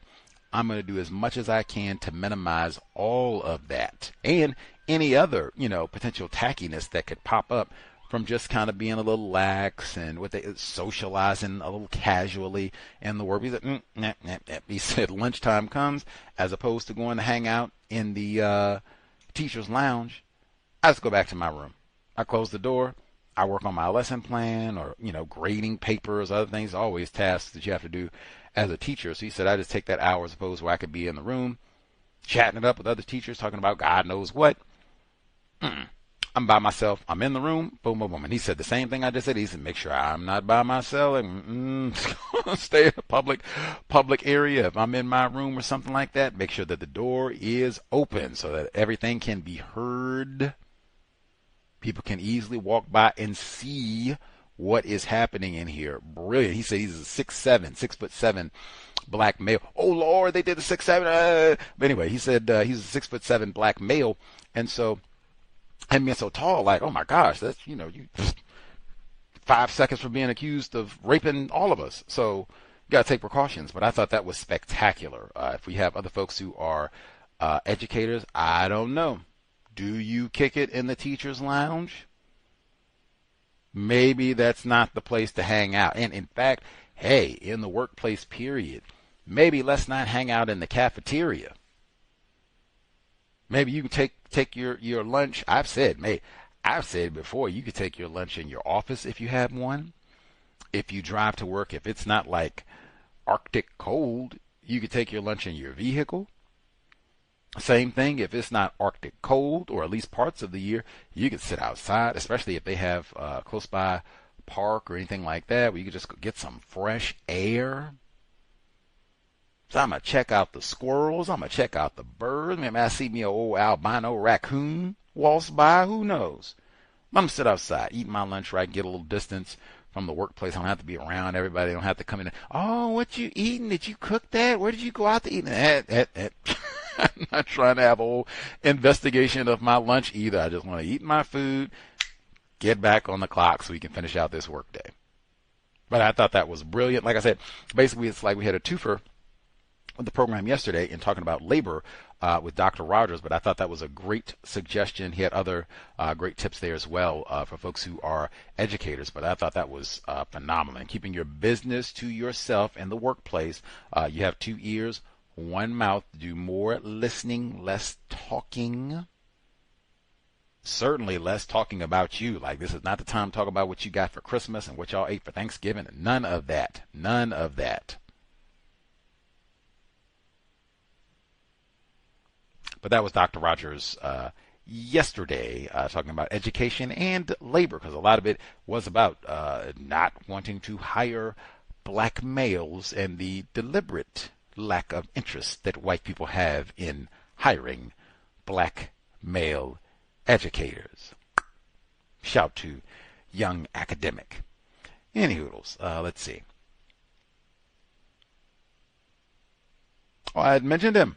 Non-Clemson grad. I already mentioned him earlier in the broadcast, talking about the white people on the job. Say, hey, oh my goodness, we could be complimentary. We don't have to do no goofy salutes and all that. So we don't do that for anybody else that works, even our other veterans who maybe survived Major Blaine McGraw.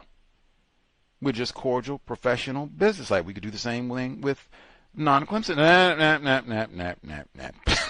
Make up all these old corny fist bumps and salute and come on. Let's see. Let's see. Do you have non-Clemson grad 00 Dimples? Mama C should be with us. Let's see. Hello, can I be heard? Yes, sir. Hey, what's up? Couple things to report. So let's see. Speaking of saluting in the workplace, before asking my director why he salutes me, I asked more of my coworkers if the director salutes them. Some said they didn't know, they weren't noticing, or wasn't paying attention, so they say. The other black male said yes. One of the white males said yes, along with other ways like Obama terrorist fist bumps. Okay, let's see. My job doesn't have mood line restrictions, but I do have to report my second job to make sure it doesn't interfere with my current full-time job.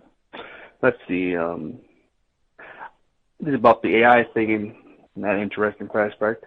I find that the vast majority of companies laying people off for AI lose productivity, but they save a little bit of money. So what they're doing is that these companies, they will lay off vast numbers of people on their books or their financial records. It looks good that they're saving a whole bunch of money. But one thing that expense reports don't really show is whether or not the company is more productive. And usually when you fire a whole bunch of people like that, usually you tend to be more productive even if you gain a little bit more money in savings. Let's see. Currently, NYC is weighing a bill to mandate 2 conductors on subways. Subway unions say the mandate is a safety issue, even though the union president doesn't care about the data that what the data says about safety and efficiency. NYC would be able to improve service quality if the union in the potential bill didn't mandate 2 conductors per train. The second, middle conductor, is unnecessary. With automated announcements, the first conductor can control the doors instead. Train services are the only job I can think about where automating some positions increase or improve efficiency. NYC trains and bus operators do have moonlighting restrictions to make sure they are well rested to operate the trains and buses. Not sure if that applies to any other positions in the New York City subway system. This is something from my wife. A few months ago, she received a call from an investigative journalist who was interested in connecting with birth workers who had ever supported incarcerated families, specifically pregnant and birthing women in 2 Orange County women's prisons. She didn't provide additional details, but she was investigating an OBGYN doctor who was allegedly sterilizing incarcerated women. And with that, I'll mute my line. Wow. Not that I haven't heard that before. Fuller said you can't be surprised. Like, come on now, sterilizing incarcerated prisoners. Come on. You've heard that before. Yes, I have heard that before. Many times. Over and over. Very long history of eugenicity. Matter of fact, I think California is one of the states. They have a lengthy record of sterilizing non-white, killing the black body. Dorothy Roberts, she talked about that extensively. Get them dark ladies in greater confinement. Oh yeah, we don't need no more generations of Leroy or Lakeisha. Wow, that is staggering though. Wow, that is, man. You play around with sex. Let's see. The portion about the 2 conductors on the train. Now that was interesting. I'm not sure if that's standardized because, like, they have the train here in Seattle. Like, I don't know. Do they? I think they have 1 conductor on the train, but I don't know. Like, for sure. I have to ask to see what the policy is on that. But that, what you said, that does make logical sense. Like with all of the tech and such now, like, do you really need 2 conductors? I mean, it might get to a point very soon where maybe you don't need even the 1 conductor on the train. Maybe the AI and such can. I would add that it depends on where you are, where you might not need any conductors or any kind of safety personnel on the train. So, for example, there's been a couple of systems that have opened up, even a couple in the United States, but of course all over the country, where the moment they build these systems, they're automated, like what you see when you go to the airport. So a very good example of this would be the new light rail system they opened up in, I think, Montreal, Canada, and another example is in Honolulu, Hawaii. But, with a place like New York City, those systems are older. So, it's a little harder to simply automate those systems because they have to upgrade all the infrastructure and a couple other things. Washington, D.C., they have started running automated services recently. They tried it a couple of years ago, but a crash happened and they had to start the process all over again. But now that they started doing it in D.C., like some of the routes, they're like, from end to end are now 10 and 20 minutes faster because there's less human input. So services are improving in certain places, but with NYC, they're like, well, we don't want to lose the job, so no.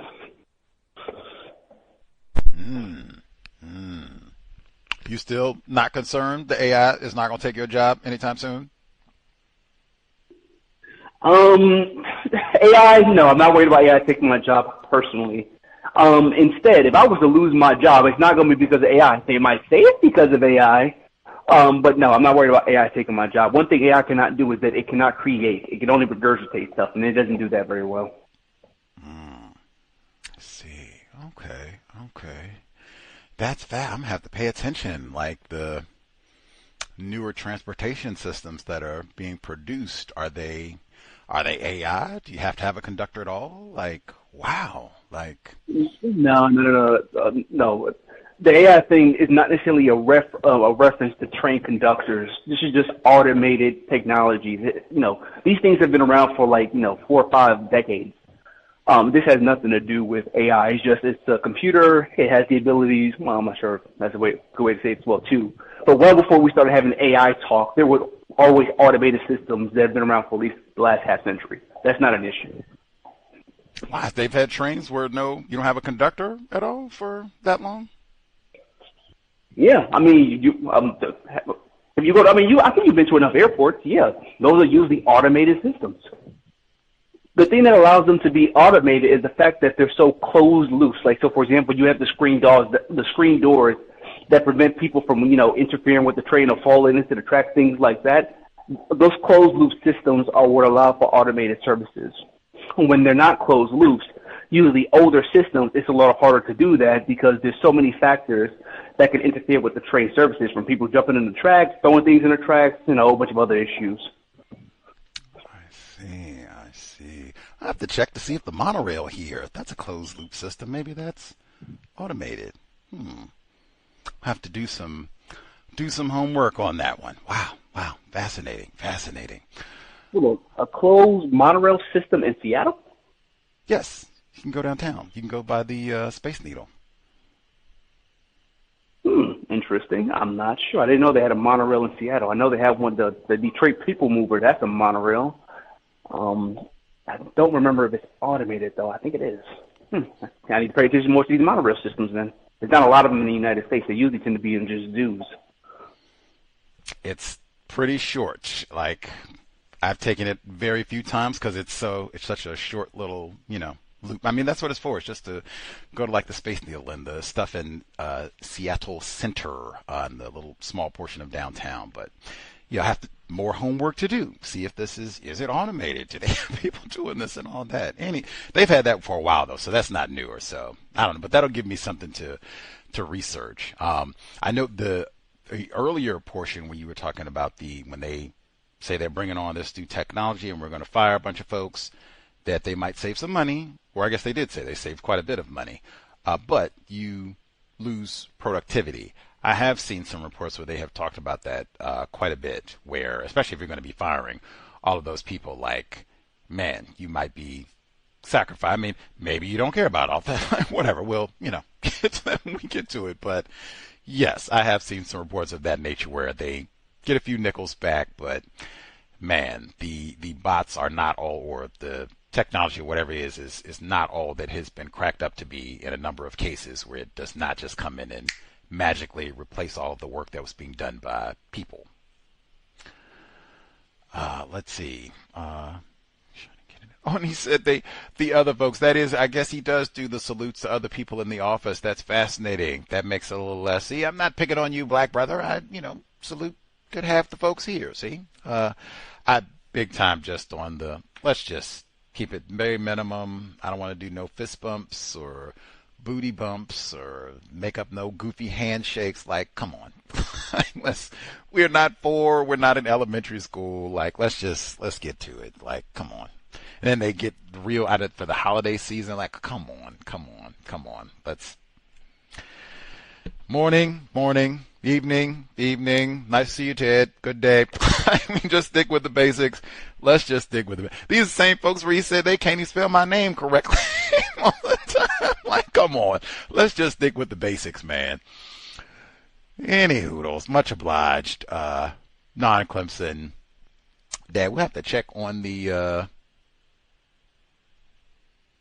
doctor and the sterilizations. Like, man, that kind of, it, not to be surprised, that is widespread, not to be surprised, but man, that is further motivation. Replace white supremacy with justice immediately. I guess if anything, man, Fuller said that about Shawshank Redemption all the time. Like, you do not want to be in greater confinement. He said easily. It was, he was growing up, it was known. Maybe you tie this in so-called holiday and why sobriety would be best. You don't want to be messing around when they have those sobriety checkpoints like tonight. That you mess around and go to prison, anything could happen. You could be killed. He said that was common knowledge. If prison was just like that the whole time he was growing up, anything, unpaid parking ticket, anything, falsely accused, you mess around and end up in prison. We never heard from Jimmy again. Shame what happened to him. And he said it could easily end up getting like that again. There you go. Sterilized, you get sodomized, raped, all of. Have your plan. I'm going to see if I can stay out of greater confinement to the best of my ability. Man. Let's see. Other folks, if they have commentary, do they salute you, your coworkers? Do they salute you on your job, even if you are not a veteran? You didn't do no tours in Desert Storm. You didn't do no trips to Iraq, but they come and give you a salute even after Veterans Day. Did they call you a loner in the workplace? Man, that right there on the, what does that mean? A loner? What? I didn't know we were on a work gang. Do they call you a loner in the workplace? Let us know. *61. Other folks have observations, commentary to get in. Not for spectators. I said we'll give folks another few minutes, see if they have comments to share, how they've dealt with, are they white people and or even non-white people? Are they cutting up in the office because of the holidays already? Trying to, they want to decorate or have happy hour and the invitations and such. I told you the chatbots did have great recommendations for all of that in terms of how to get out of those invites smoothly without consequence. Great. Being firm. You don't want to be nasty or rude in declining, but just something came up. It's unforeseen. Just don't have time, but I'm sure you all are going to have a blast. You let me know how much fun it is. I have to catch you all down the road on one of these, but yeah, man, it'll be awesome. Just let me know. And that way they don't have any expectations. You're still pleasant. You check in and ask them how much fun it was afterwards. Like, they had great suggestions on all that, but just, yeah, and be nondescript. Just got previous commitments, can't make it, sorry. Previous commitments, I'm going to be reading my counter-racism or writing my counter-racism code, how you deal with the holidays, but I'm not going to tell them that, see. Or I'm doing counter-racist research on, what are you talking about, sterilizing inmates? Like, what? I'm doing I don't have time to go to no party, man. Like, what are you talking about? But I'm not going to tell them none of that. Might be tightening my resume up because I'm hoping 2026, I don't plan to be working with y'all no more, but I'm certainly not going to tell you that. I just got commitments. Can't be there. Sorry. But you all have a great time. Tell me how much fun it is. Let's see. And they had even more suggestions. Like, I was so surprised. They had so many more great suggestions for how to avoid the office holiday party without consequence. That's the key. Without consequence. You don't want to get fired. You want to get the side eye. You don't want to get them piling up extra work on you all the way through June because you wouldn't come hang out with them mid-December. Without consequence. Let's see. Make sure I did not miss any emails. Untiljustice@gmail.com. Make sure I did not miss any emails. I think I did. And then *61, other folks, they have commentary to share. Let's see. Our caller at the courthouse in Florida. This give me a chance to double check my email. Caller at the courthouse should be with us also. They were closed today. We got at least one person. Are you all closed tomorrow too? Yes, sir, Gus. Yes. Bravo. Bravo. Proceed. Yes, sir. Thank you very much, sir. Greetings to Gus, the host, the listeners and callers. Gus, I was thinking about the military salute type of phrases or, like, I guess, gestures or something like that. There is a white man that is the person, he works along with the people in the HR area, and he had made a comment a couple of weeks ago saying, "Oh, I have orders from," and he used my name because I reported a white man who tried to make it look like I had something in my bag when I was coming into work late, and it was an officer in the background that said, "Oh no, it was nothing but a bag of quarters." So, and I was like, "Didn't you see this when you ran this through the machine another, 2 times or something?" And he said, "Yeah, well, we just have to do it so it doesn't come out looking like it could look like a knife or something." I was like, "How is that going to look like a knife?" And he said, "That's why we run it through." And it seemed like he didn't really want to answer the question. So I just went to one of the white people in position, and that's the comment he made. So I have orders to go take care and address this situation because he came out of the military. But this is a white man that was downstairs that was one of the bailiffs. And to add some context, Gus, this was one of the white dudes or race soldiers that jumped on Mr. Hayes, that event that I shared. I think it was in 2021, where he came and walked in and like 5 white guys that were with the sheriff's office jumped on him, and he was like, well, I ain't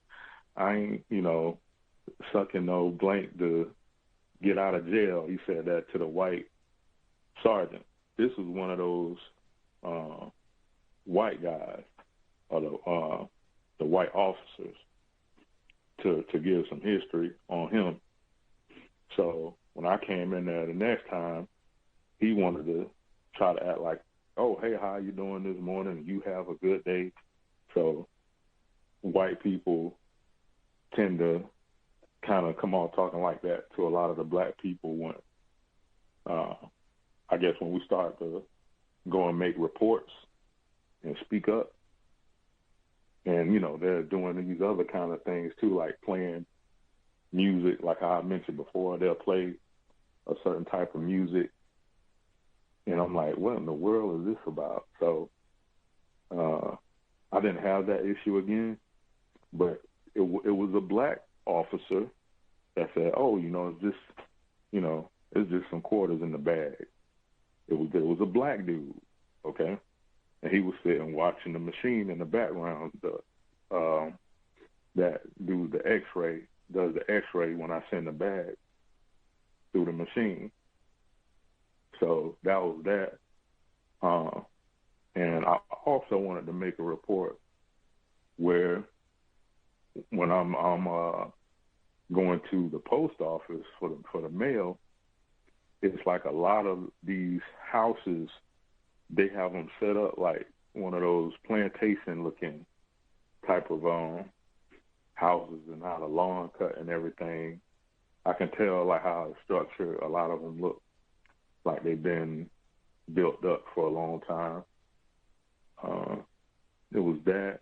And in terms of the decorating, I don't know if I shared this one, but this same white woman who was mad about the HBCU T-shirt, the orange and green, we're away from Halloween or whatever, but she had like these ghosts, I guess it's supposed to be ghosts, and she had this obsession with the gnome, like mythology, like gnomes. She took them down and she put up these kind of ghost looking, I guess it's supposed to be like ghost type of figures or whatever, like type of dolls or whatever, decorations. And there were like a white sheet, okay? And they have like legs, like 2 legs. So I'm like, man, what in the heck how you go from one to the other? And I said, okay, she classified as white. So it's like a thing where I just go on to expect it.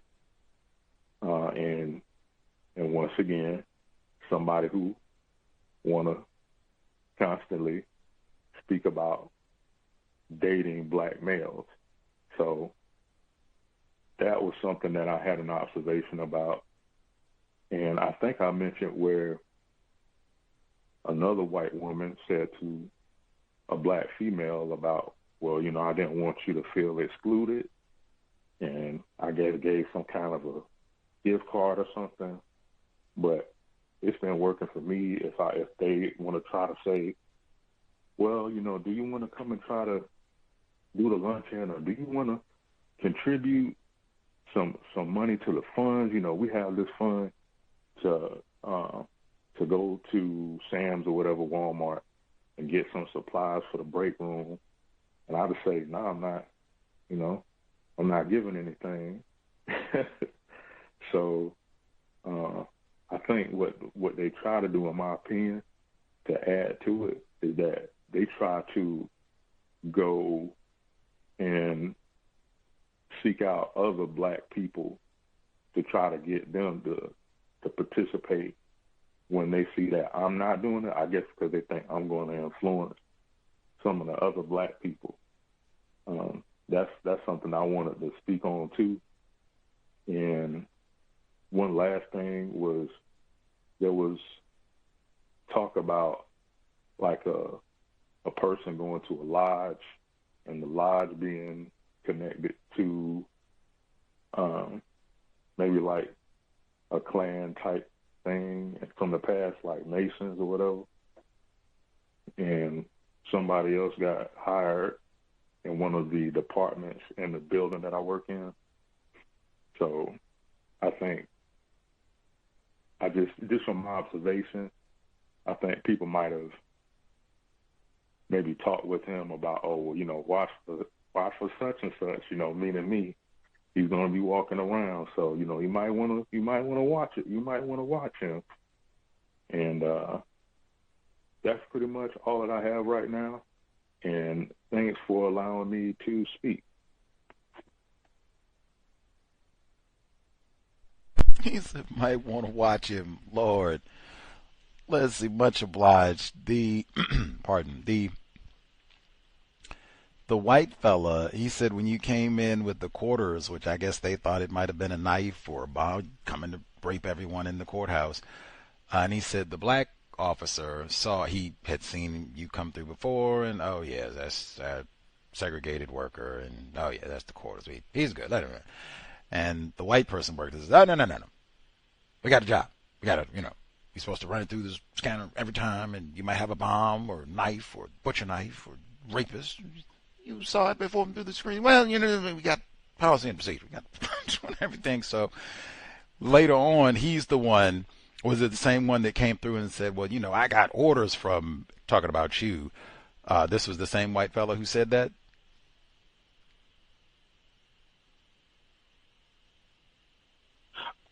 Are you talking about the bailiff officer? Right.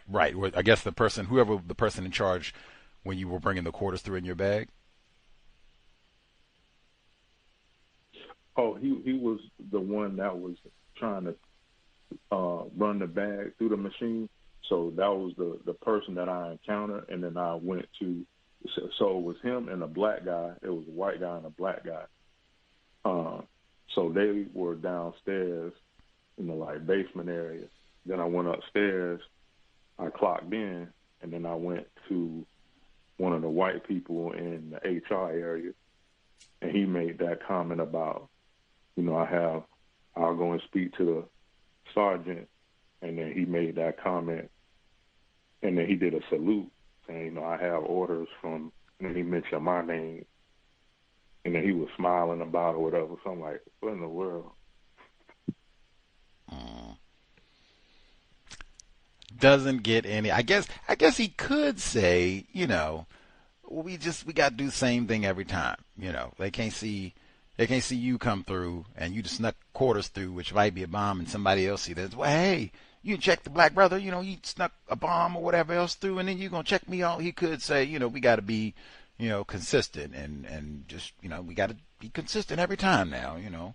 I guess he could say that to a degree. I don't know. I know people with the courthouse situation, Sade C. Robinson, I've been at court a lot this year. I will say there does tend to be a different policy for people who are employed at the courthouse because you see them I think he said he'd already been in like 2 or 3 times. Like, you see him all day, every day. It's a little bit like you passed the background check. Most of the visitors to the courthouse have not passed the background check. If you work there, you have. So it's a little different. That's generally been my experience. They have a rapport with the guards who were like, oh, hey, you're getting all right, good to see you, fist bump, all right. Not saying you still have protocol and everything, but just saying the people that work there, it tends to be a little, Oh, well. Let's see.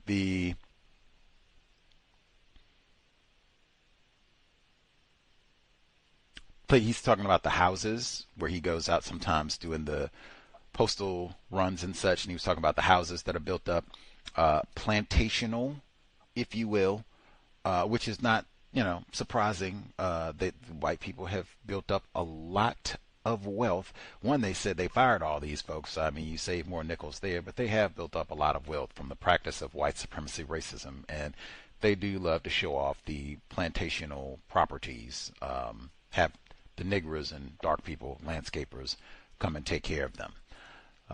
The gnomes and all of that, like, I know he had talked last year about it was the gnomes. It was, I forgot. I don't know why I was thinking, because I'm not into all of that decoration, and I'm not into gnomes either, but he had said last year, he told us the people, I think it was plural, and set me right if I'm lying, but I think it was plural, multiple folks had said, these gnomes look like KKK men, and it's not appropriate for the courthouse. They should be taken down. And they were obstinate, dedicated. They kept the gnomes up. I think might have added some more, even weaponized them, because they had a black person who had said something else. Another aspect of the courthouse is racist. So they got all the little white gnomes and directed them at her, like they're supposed to be a little gang to so they can make faces or whatever. I don't know, work their devil magic on this black female. But that was last year. He talking about, I don't know, are they coming back? We can put more, like, wait a minute. And I think the supervisor, you make sure I'm not lying, I think the supervisor or someone in charge, same thing like with the FAMU shirts, had said, hey, we got a couple folks who, gave feedback, and they said these gnomes aren't cool, and they kind of look like Klansmen. Maybe we should take them down. Gnome's still there. Come on. Like, like I said, are they coming back this year? The gnome's going to rock us into 2026? Like, come on. And even if they weren't racist, why are we all into toys? Because he mentioned that with the birthday exclusion thing. I'm not trying to pretend I am 15, 10, like, no, I don't want to have a Teenage Mutant Ninja Turtle collection in the workplace. None of that. I don't want to dress up like Elvis contest. None of that. This is a place of business, man. I don't want to do no birthday parties either.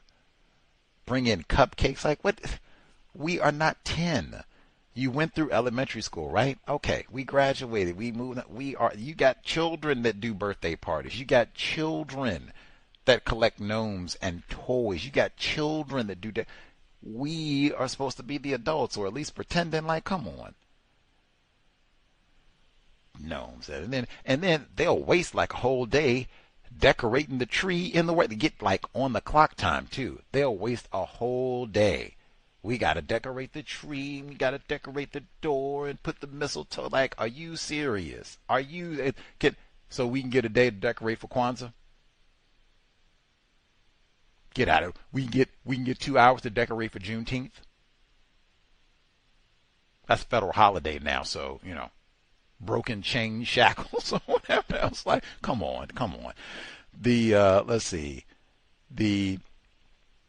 And he said they still come around with all the foolishness. He told us last week, the black female the black self-respect. No, I'm not 10. No, I don't need no cupcakes or nothing else. I'm good. Trying to be an adult. Bravo. Oh, we don't want you to be excluded. Y'all exclude me for everything. Get out of here. You don't bring me in and include me in the clique activities. Get out of here, man. He said they'd come around to ask him, so they go to get snacks for that. Now, even that, like, are you serious for y'all to go get what? Like Cheetos, Oreos, Funyuns, Lunchables? Are you serious? Even if they did get, healthy, like you came back and they had fresh fruit, dried blueberries, something I like, dried strawberry, dried mangoes, dried pay. Even if they came back with all that, pistachios, I'm good. Like, I get a paycheck. I can go get my own snacks. I am good. I go in on y'all with the snacks, and then I go in to get some pistachios. And wait a minute, who ate all this? Oh, you late, brother. You came late. That's what you get, man. Early bird, get the worm. Like, man, I put in to get it. No, I'm good. I'm good. He said they'll come up. Well, we didn't want you to be. Do you want to? No, thank you. That's what you say for any. Go ahead. Go ahead.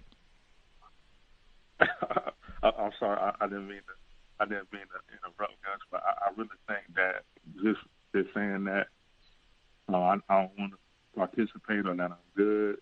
They say, well, we really want you to participate, and we really want you to be included or something. I say, no, I'm all right, and they just going about their business, and I think they try to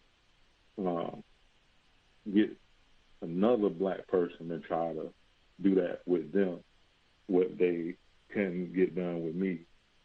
And they, too, that other black person is like, no, I'm okay, too. And then they'll try even more to do it with them and want to go buy cards and gift cards and things like that. I'm just saying, like, he's told us about lots of clique activity down through the years. I really do not remember them coming and making a big fuss and to do that. Oh man, black brother, we got to include you. They've had weddings and all kinds of activities. Different members of the clique down through the year.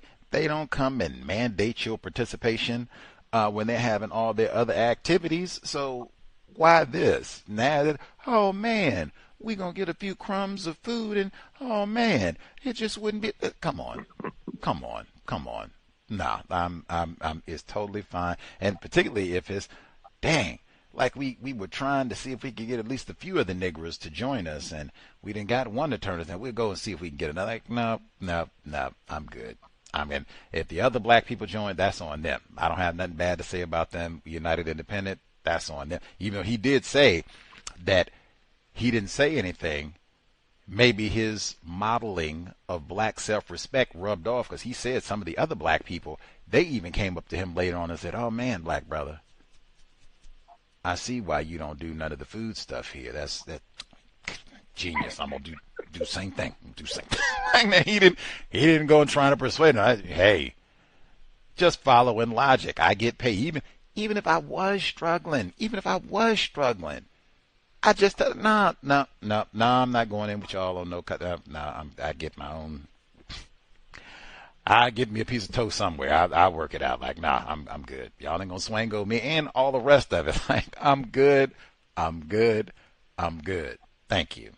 Man, then they tried to force feed the black brother.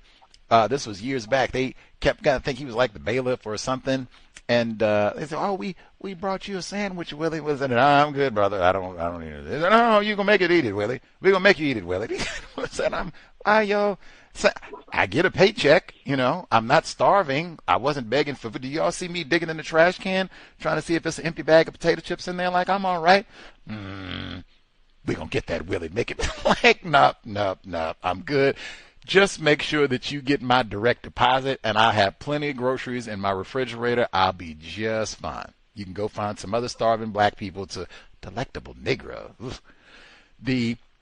And even, I would say, watch for that too. United Independent, I just said that.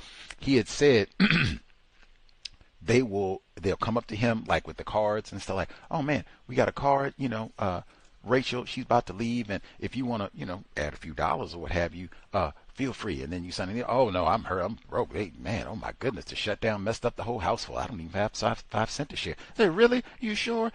Oh man. And then they go and try and get another black person to participate.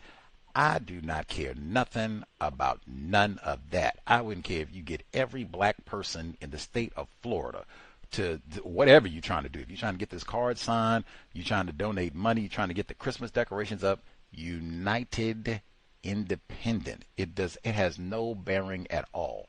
Like what the other black people do, what they all come and call you names. You didn't put no money in the car. Rachel has been out there. Yes, that's great. VGQ. You don't have to say that to them, but I mean, right. I'm sure. All right. Well, I got to get back to work. I'll talk to y'all a little bit later.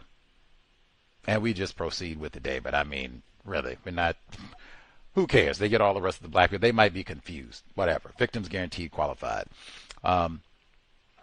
all of that, he said with the other white fella who came in talking, and you see all the clowning that the white people carry on in the workplace. He had the white fella who, at the beginning of it, said, see, I got orders from him, talking about our caller who dialed in right there.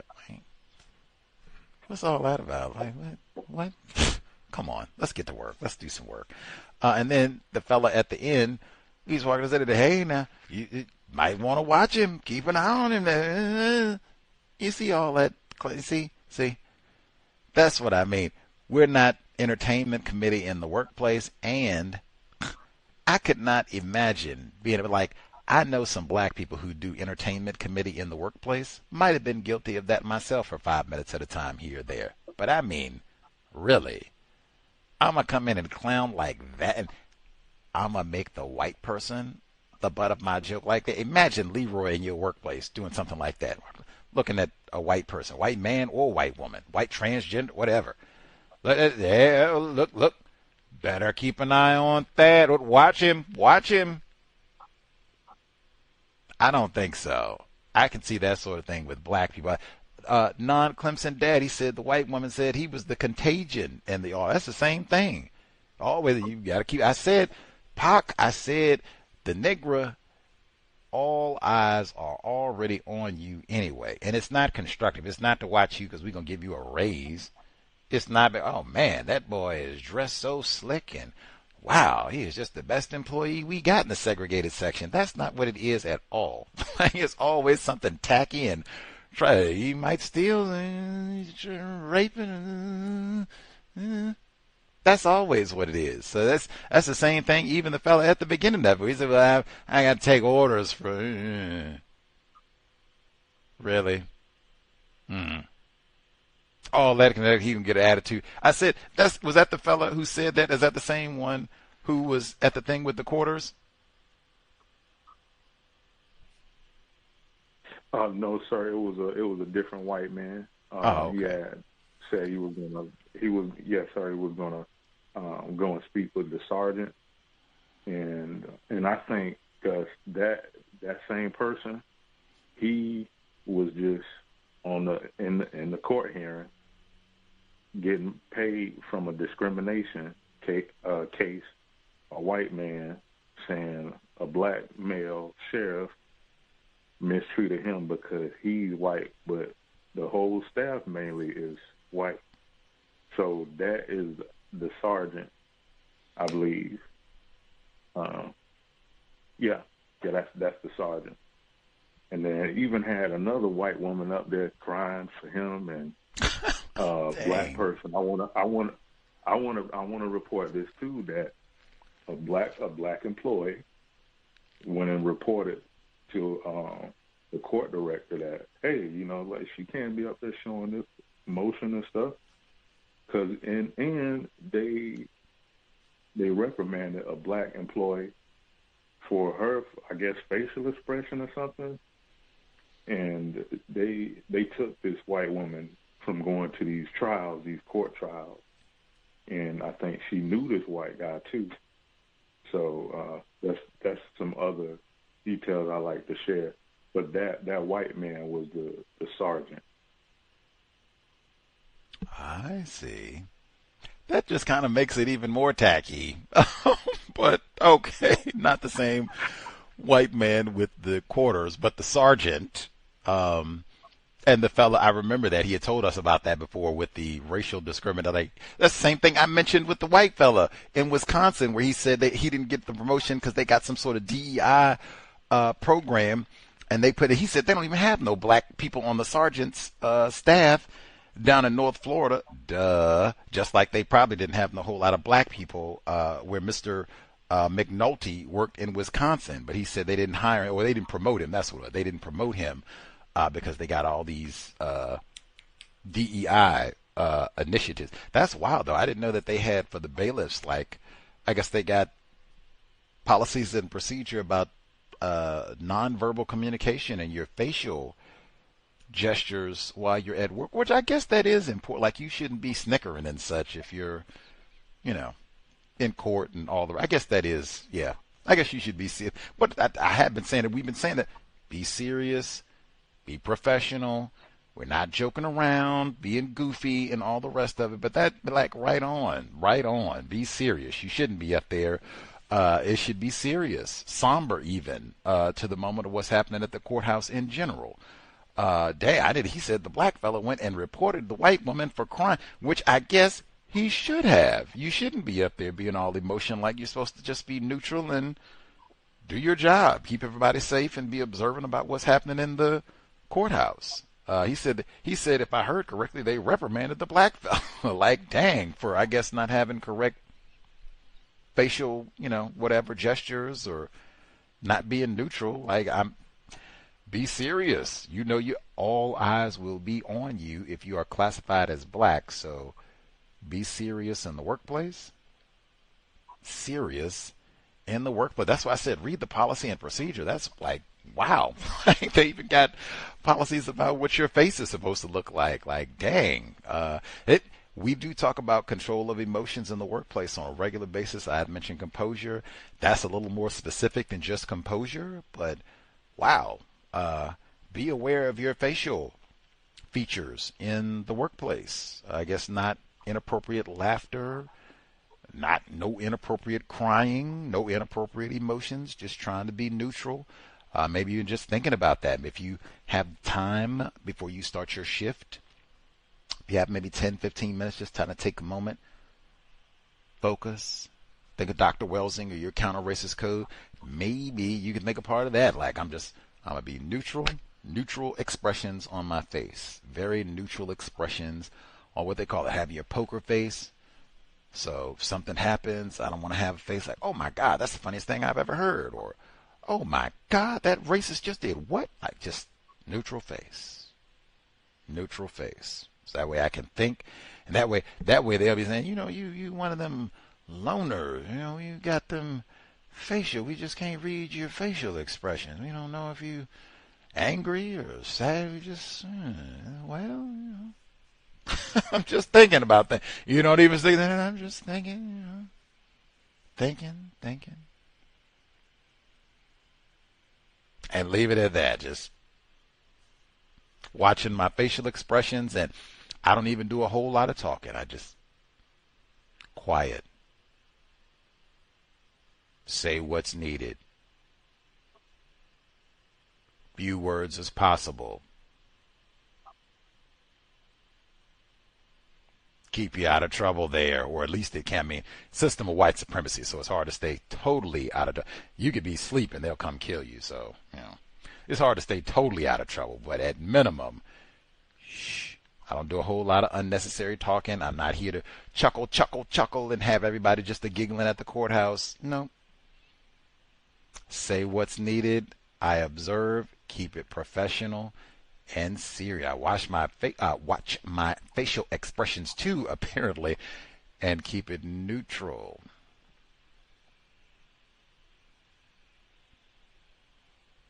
Wow, I'm going to have to ponder on that one. Got two things. I can go research the monorail and then facial expressions. You can get in trouble for facial expressions, or I guess if you are express too much emotion in the workplace, that can be, that's going to be a write-up, snickering, let's see, make sure, much obliged, our caller at the courthouse. Let's see, did I miss, who is, oh no, our privileged black brother. I don't know if he gets in trouble for snickering in the workplace, but for sure they will accuse him of stealing the weed whacker and raping a white woman. Privileged black male tumbling dice with us as well. Do you have commentary to share, sir? Yes, Gus. I had the same thing happen to me about my facial expression. So what happened was the secretary at one of the schools asked me, came to me and said, 3 of the white women complain about you, that they say hi to you and you don't acknowledge them, and you don't talk to them, and that you ignore them. And they say that it seems like I am angry and I'm hostile and I'm rude, and that I ignore them, and they see me as being rude. So I told the secretary, I said, look, I don't want to be accused any improprieties. You know, I don't want to be accused of, like that term, reckless eyeballing or ogling these women. I said that's why I keep my facial expression. But like Mr. Fuller said, you know, you always be professional. But when it comes to smiling and extracurricular talk and stuff, I don't do that. I don't talk to nobody at work. I don't do that. I just do what I'm supposed to do. So she said, well, you need to lighten up, you know, because, you know, they feel a little bit hurt. I said, well, honestly, I don't care if they're hurt or not. You know, I just don't want to be accused of, you know, raping or looking at their features, you know. So she said, well, I think you should talk to them just for peace sake. I said, no, I ain't gonna talk to them. I said, that's just the way, you know, I conduct business on this job. Also, another incident happened to me. Well, two incidents happened to me this week. Since regular school is out, I had worked on the special ed bus as an aide, helping the driver. So we got this one special ed kid, and I told the kid to sit down in his seat and stay in his seat, you know. And then I went to seat belt him in just to make sure I double seat belt him in. So when we arrived at his house, and I opened the van door and I unbelt him to deliver him to his mom.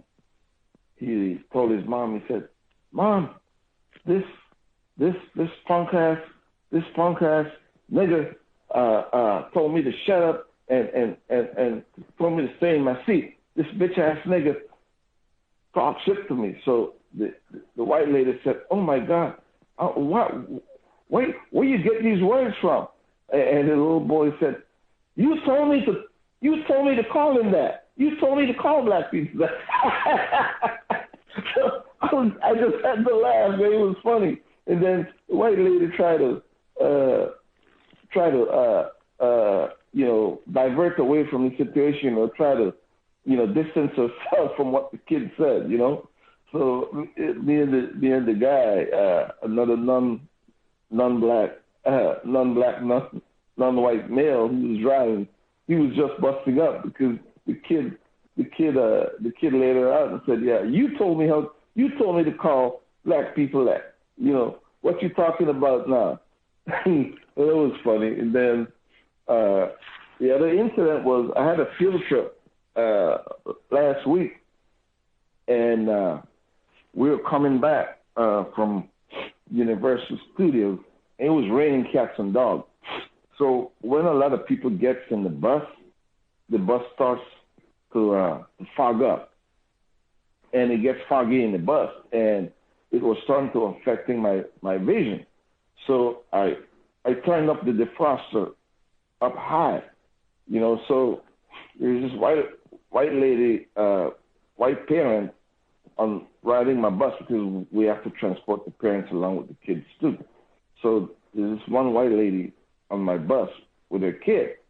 So when I had the defroster cranked up, she came up to the front and said, "Hey, my daughter have diabetes, and you need to turn off the defroster." So I told her nicely, I said, "Look, ma'am, I have to turn up this defroster because it's raining. Everybody's in here and it's fogging up the windows, and I can't see. And I'm in the middle of downtown Los Angeles, where there's bumper-to-bumper traffic, people driving crazy. I'm trying to merge over to the right lane."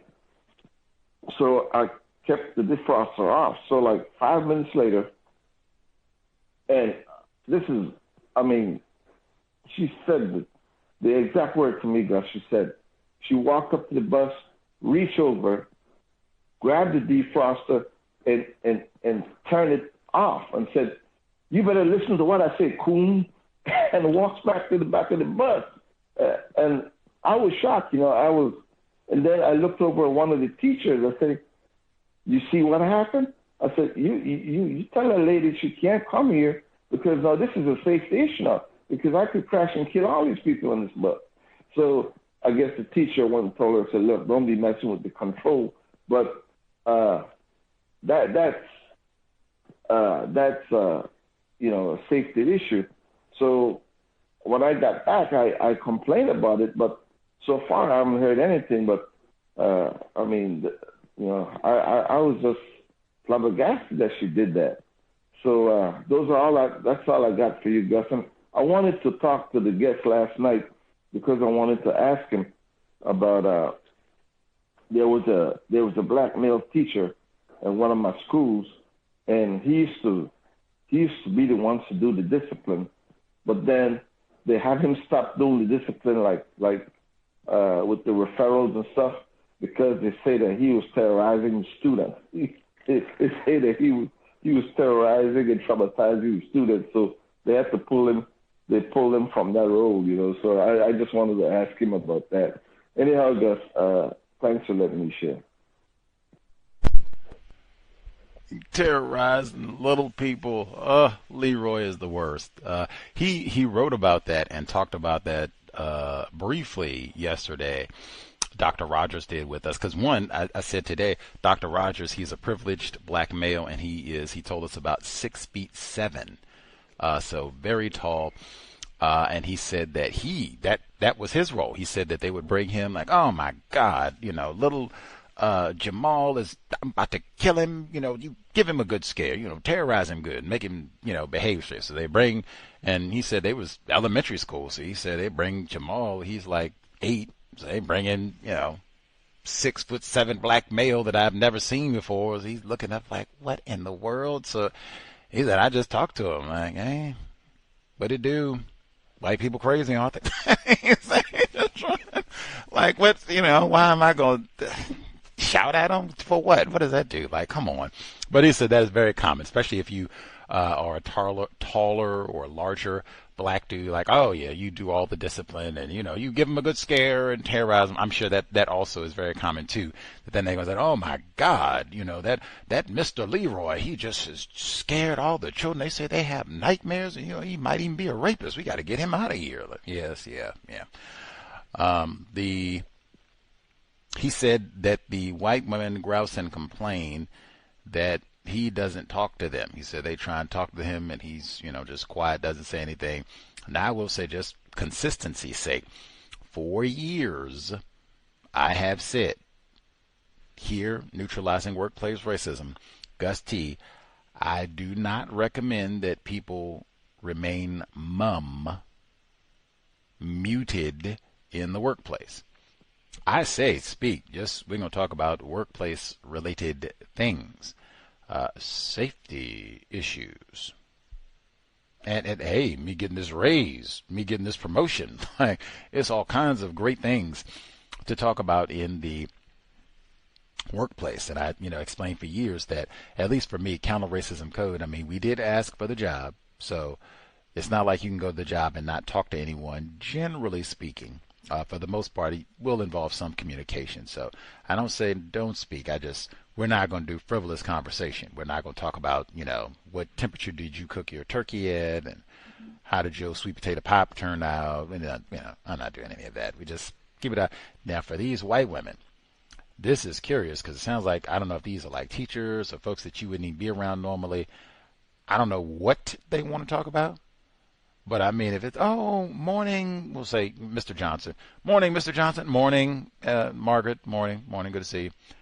It doesn't need to be no long, like I said, how did you cook your turkey? Did you go out of town for Thanksgiving? You gonna do Kwanzaa? Like, come on now. Come on. Let's stick to keeping these children safe. Really, let's stick to keeping these children safe. We got a lot of things to talk about just with that alone. But I do not encourage non-white people to be mum in the workplace. I say do more listening than talking, and certainly no reckless chit-chat. But, VGQ, if not talking to the white women is working, keep on doing what you do. Now, the examples that you gave, that would certainly discourage me from doing a whole lot of talking, period. He said the little fella got on the bus, disabled, if I heard correctly. He went to buckle him in and boom, boom. All right, we can drive and ride safely.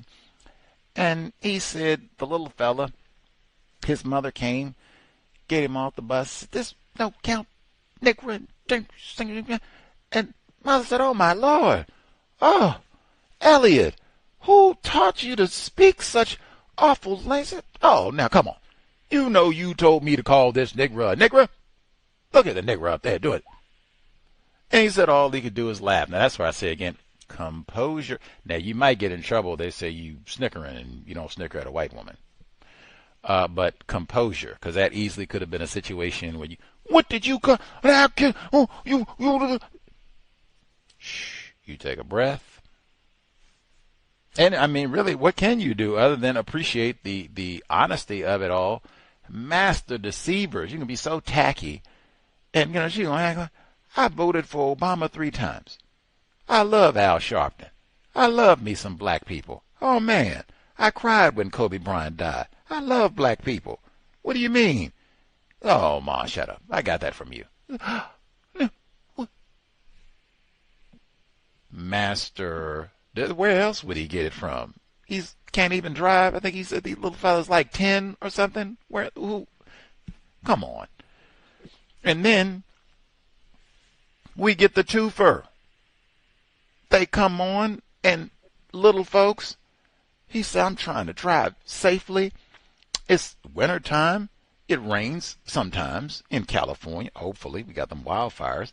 And all the people are on the bus, and it gets all foggy. I turn on the defroster. Says the parent white woman comes up. Hey, my child got diabetes. Now, truthfully, I am a little ignorant, but I don't really know what diabetes has to do with the defroster in a vehicle being turned on. If there's a more intelligent mind that can connect all that for Gus T, I would greatly appreciate it, but I do not understand the science or biology of that at all. Like, what does the defroster have to do with that? And maybe I didn't hear it correctly, but I really thought that's what he said. Like, that my child got diabetes, and you got that defroster on, you gonna mess up the diabetes. Like, what? What? That's one I got in trouble too, because I might would have snickered like, what? Maybe I didn't hear that right. Like, what? I thought that's, you want to check your insulin and sugar, and did you sneak some chocolate chip cookies? Like, what is that? Anyway, I guess he kept the defroster, or it sounded like he didn't even get into any of that, like A+, because I would have failed that just off rip. Like, the confusion would have been so great, it would have, caused me, I would have maybe had to pull the vehicle over. But anyway, he said, I'm a professional, ma'am. I do need the defroster just to make sure that we can travel safely and get your child, diabetes and all, back to, I guess, the school or wherever from the field trip. And he said, the white woman looked at him and stormed and said, Coon, you turn off the defroster. Like, master name call. That's another one for composure, because that easy. What? And you done killed everybody on the bus and turned around and choked her to death, and they already said that you almost shot that white man. So, and you stole the weed whacker. So, easily could have been fired and charged probably. Composure.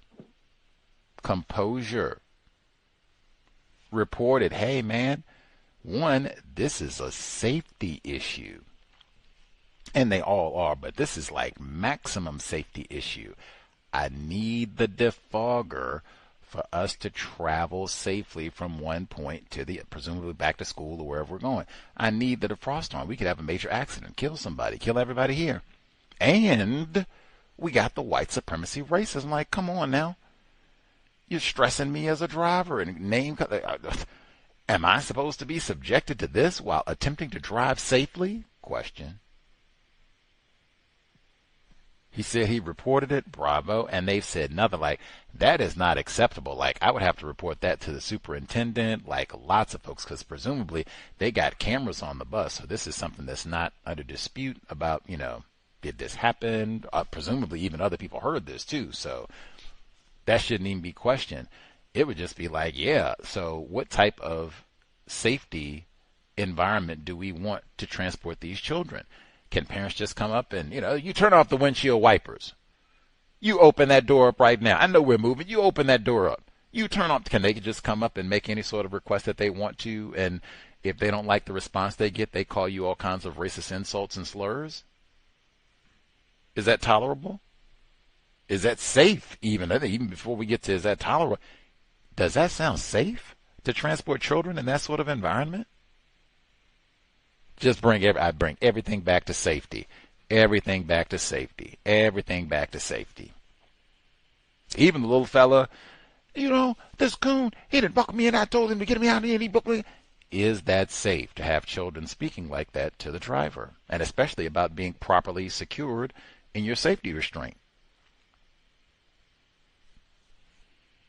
And it seems he's told us there's a pattern of lack of regard for safety protocol, because he's raised that before a number of times where it's just, we'll get to the safety stuff. Like, we're going to get back to the weed whacker that you allegedly stole. We're going to go through your trunk and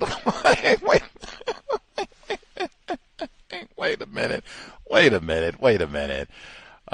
Anyway, composure, we talk about that all the time. Heard that quite a bit today. Even folks getting in trouble for facial features, which, man, I'm not sure that we have talked about that before, but man, I will make sure to bring that up in the future. Neutral face, maybe you can even think about that and practice that at home in front of a mirror, but neutral face. Poker face, I guess, if we got folks that play cards, not that I endorse gambling or anything, but poker face, as they say, where you're not showing anything. If something you find amusing and you might be cracking up laughing inside, neutral face. You're really upset, and this child just called me a coon, and I could break their neck. Oh. Neutral face.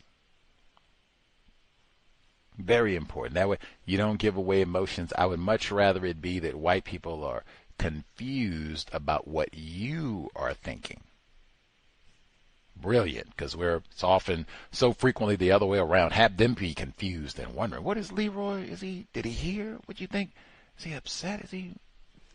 Great.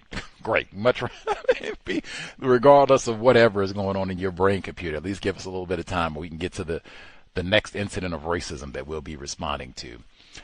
Anyway, much obliged, Tumbling Dice. Great job keeping your composure, sir. Let us know if they respond to those safety issues, because I do think that is massively important, massively incorrect, and hopefully if you all got the day off today and maybe tomorrow too, like our caller at the courthouse, hopefully you can do some self-care, because that is like all of it is massively stressful.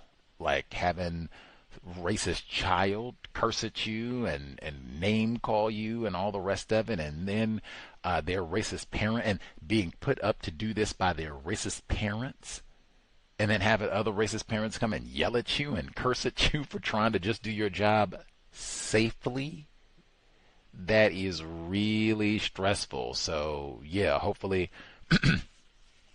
you can take some time, eat some nourishing food, get some quality rest, do some things that you enjoy, that you feel like really kind of boost your life force and have you feeling rejuvenated moving into winter full force. If you have a couple days off before you have to get back on the grind on Monday, because that is like, man, not to belittle that at all, that is massively stressful. Having people talk to you in that sort of manner, that is, I mean, yeah, and that's the intent. That's why he did it. The little race soldier did it. That's what he said, like 6, 8, 10, whatever it is. That's why he did it, though. I'm gonna terrorize this nigger, and for what? He's trying to make sure that I'm buckled in safely. Nigger, coon. Told him to get me out of here, and Mom told me to do it. And we go home and snicker about that. Even I don't want to hear nothing about no white people ignorant about racism. You got the little disabled child go home and talk to his parents. You know, we got a Negro bus driver. Isn't that something?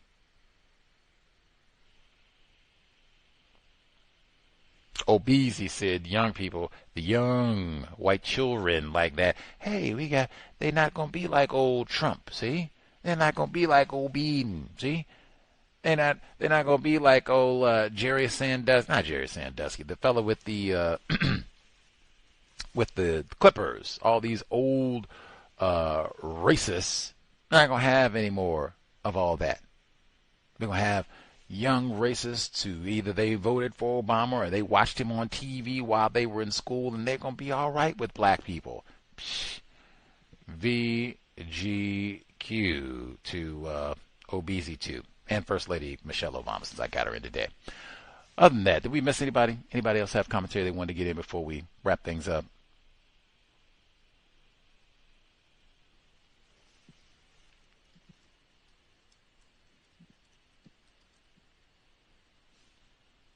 Grand. We will be here tomorrow. New Donald Sterling. That was what I was thinking of. Once we get rid of all these old racist white people, things will be great. That is another great lie right up there with not all white people are racist. Please. And then sometimes when they say that, they'll say, we're talking about the white children. Really? Anyway, sobriety would be best. They will have sobriety checkpoints out probably through, I would think, Monday, at least for this part of the world. So tell your offspring, if you have people that are newer drivers, they haven't had their driver's license too long, make sure you remind them, because maybe they have never even seen a sobriety checkpoint or even know what such a thing is. So inform them, remind them. And for all of us 8 to 80, you probably want to try to stay in. I would not recommend, if you are classified as black in particular, victim of white supremacy in total, I would not encourage us to be out late. When I say late, I mean after 10 p.m.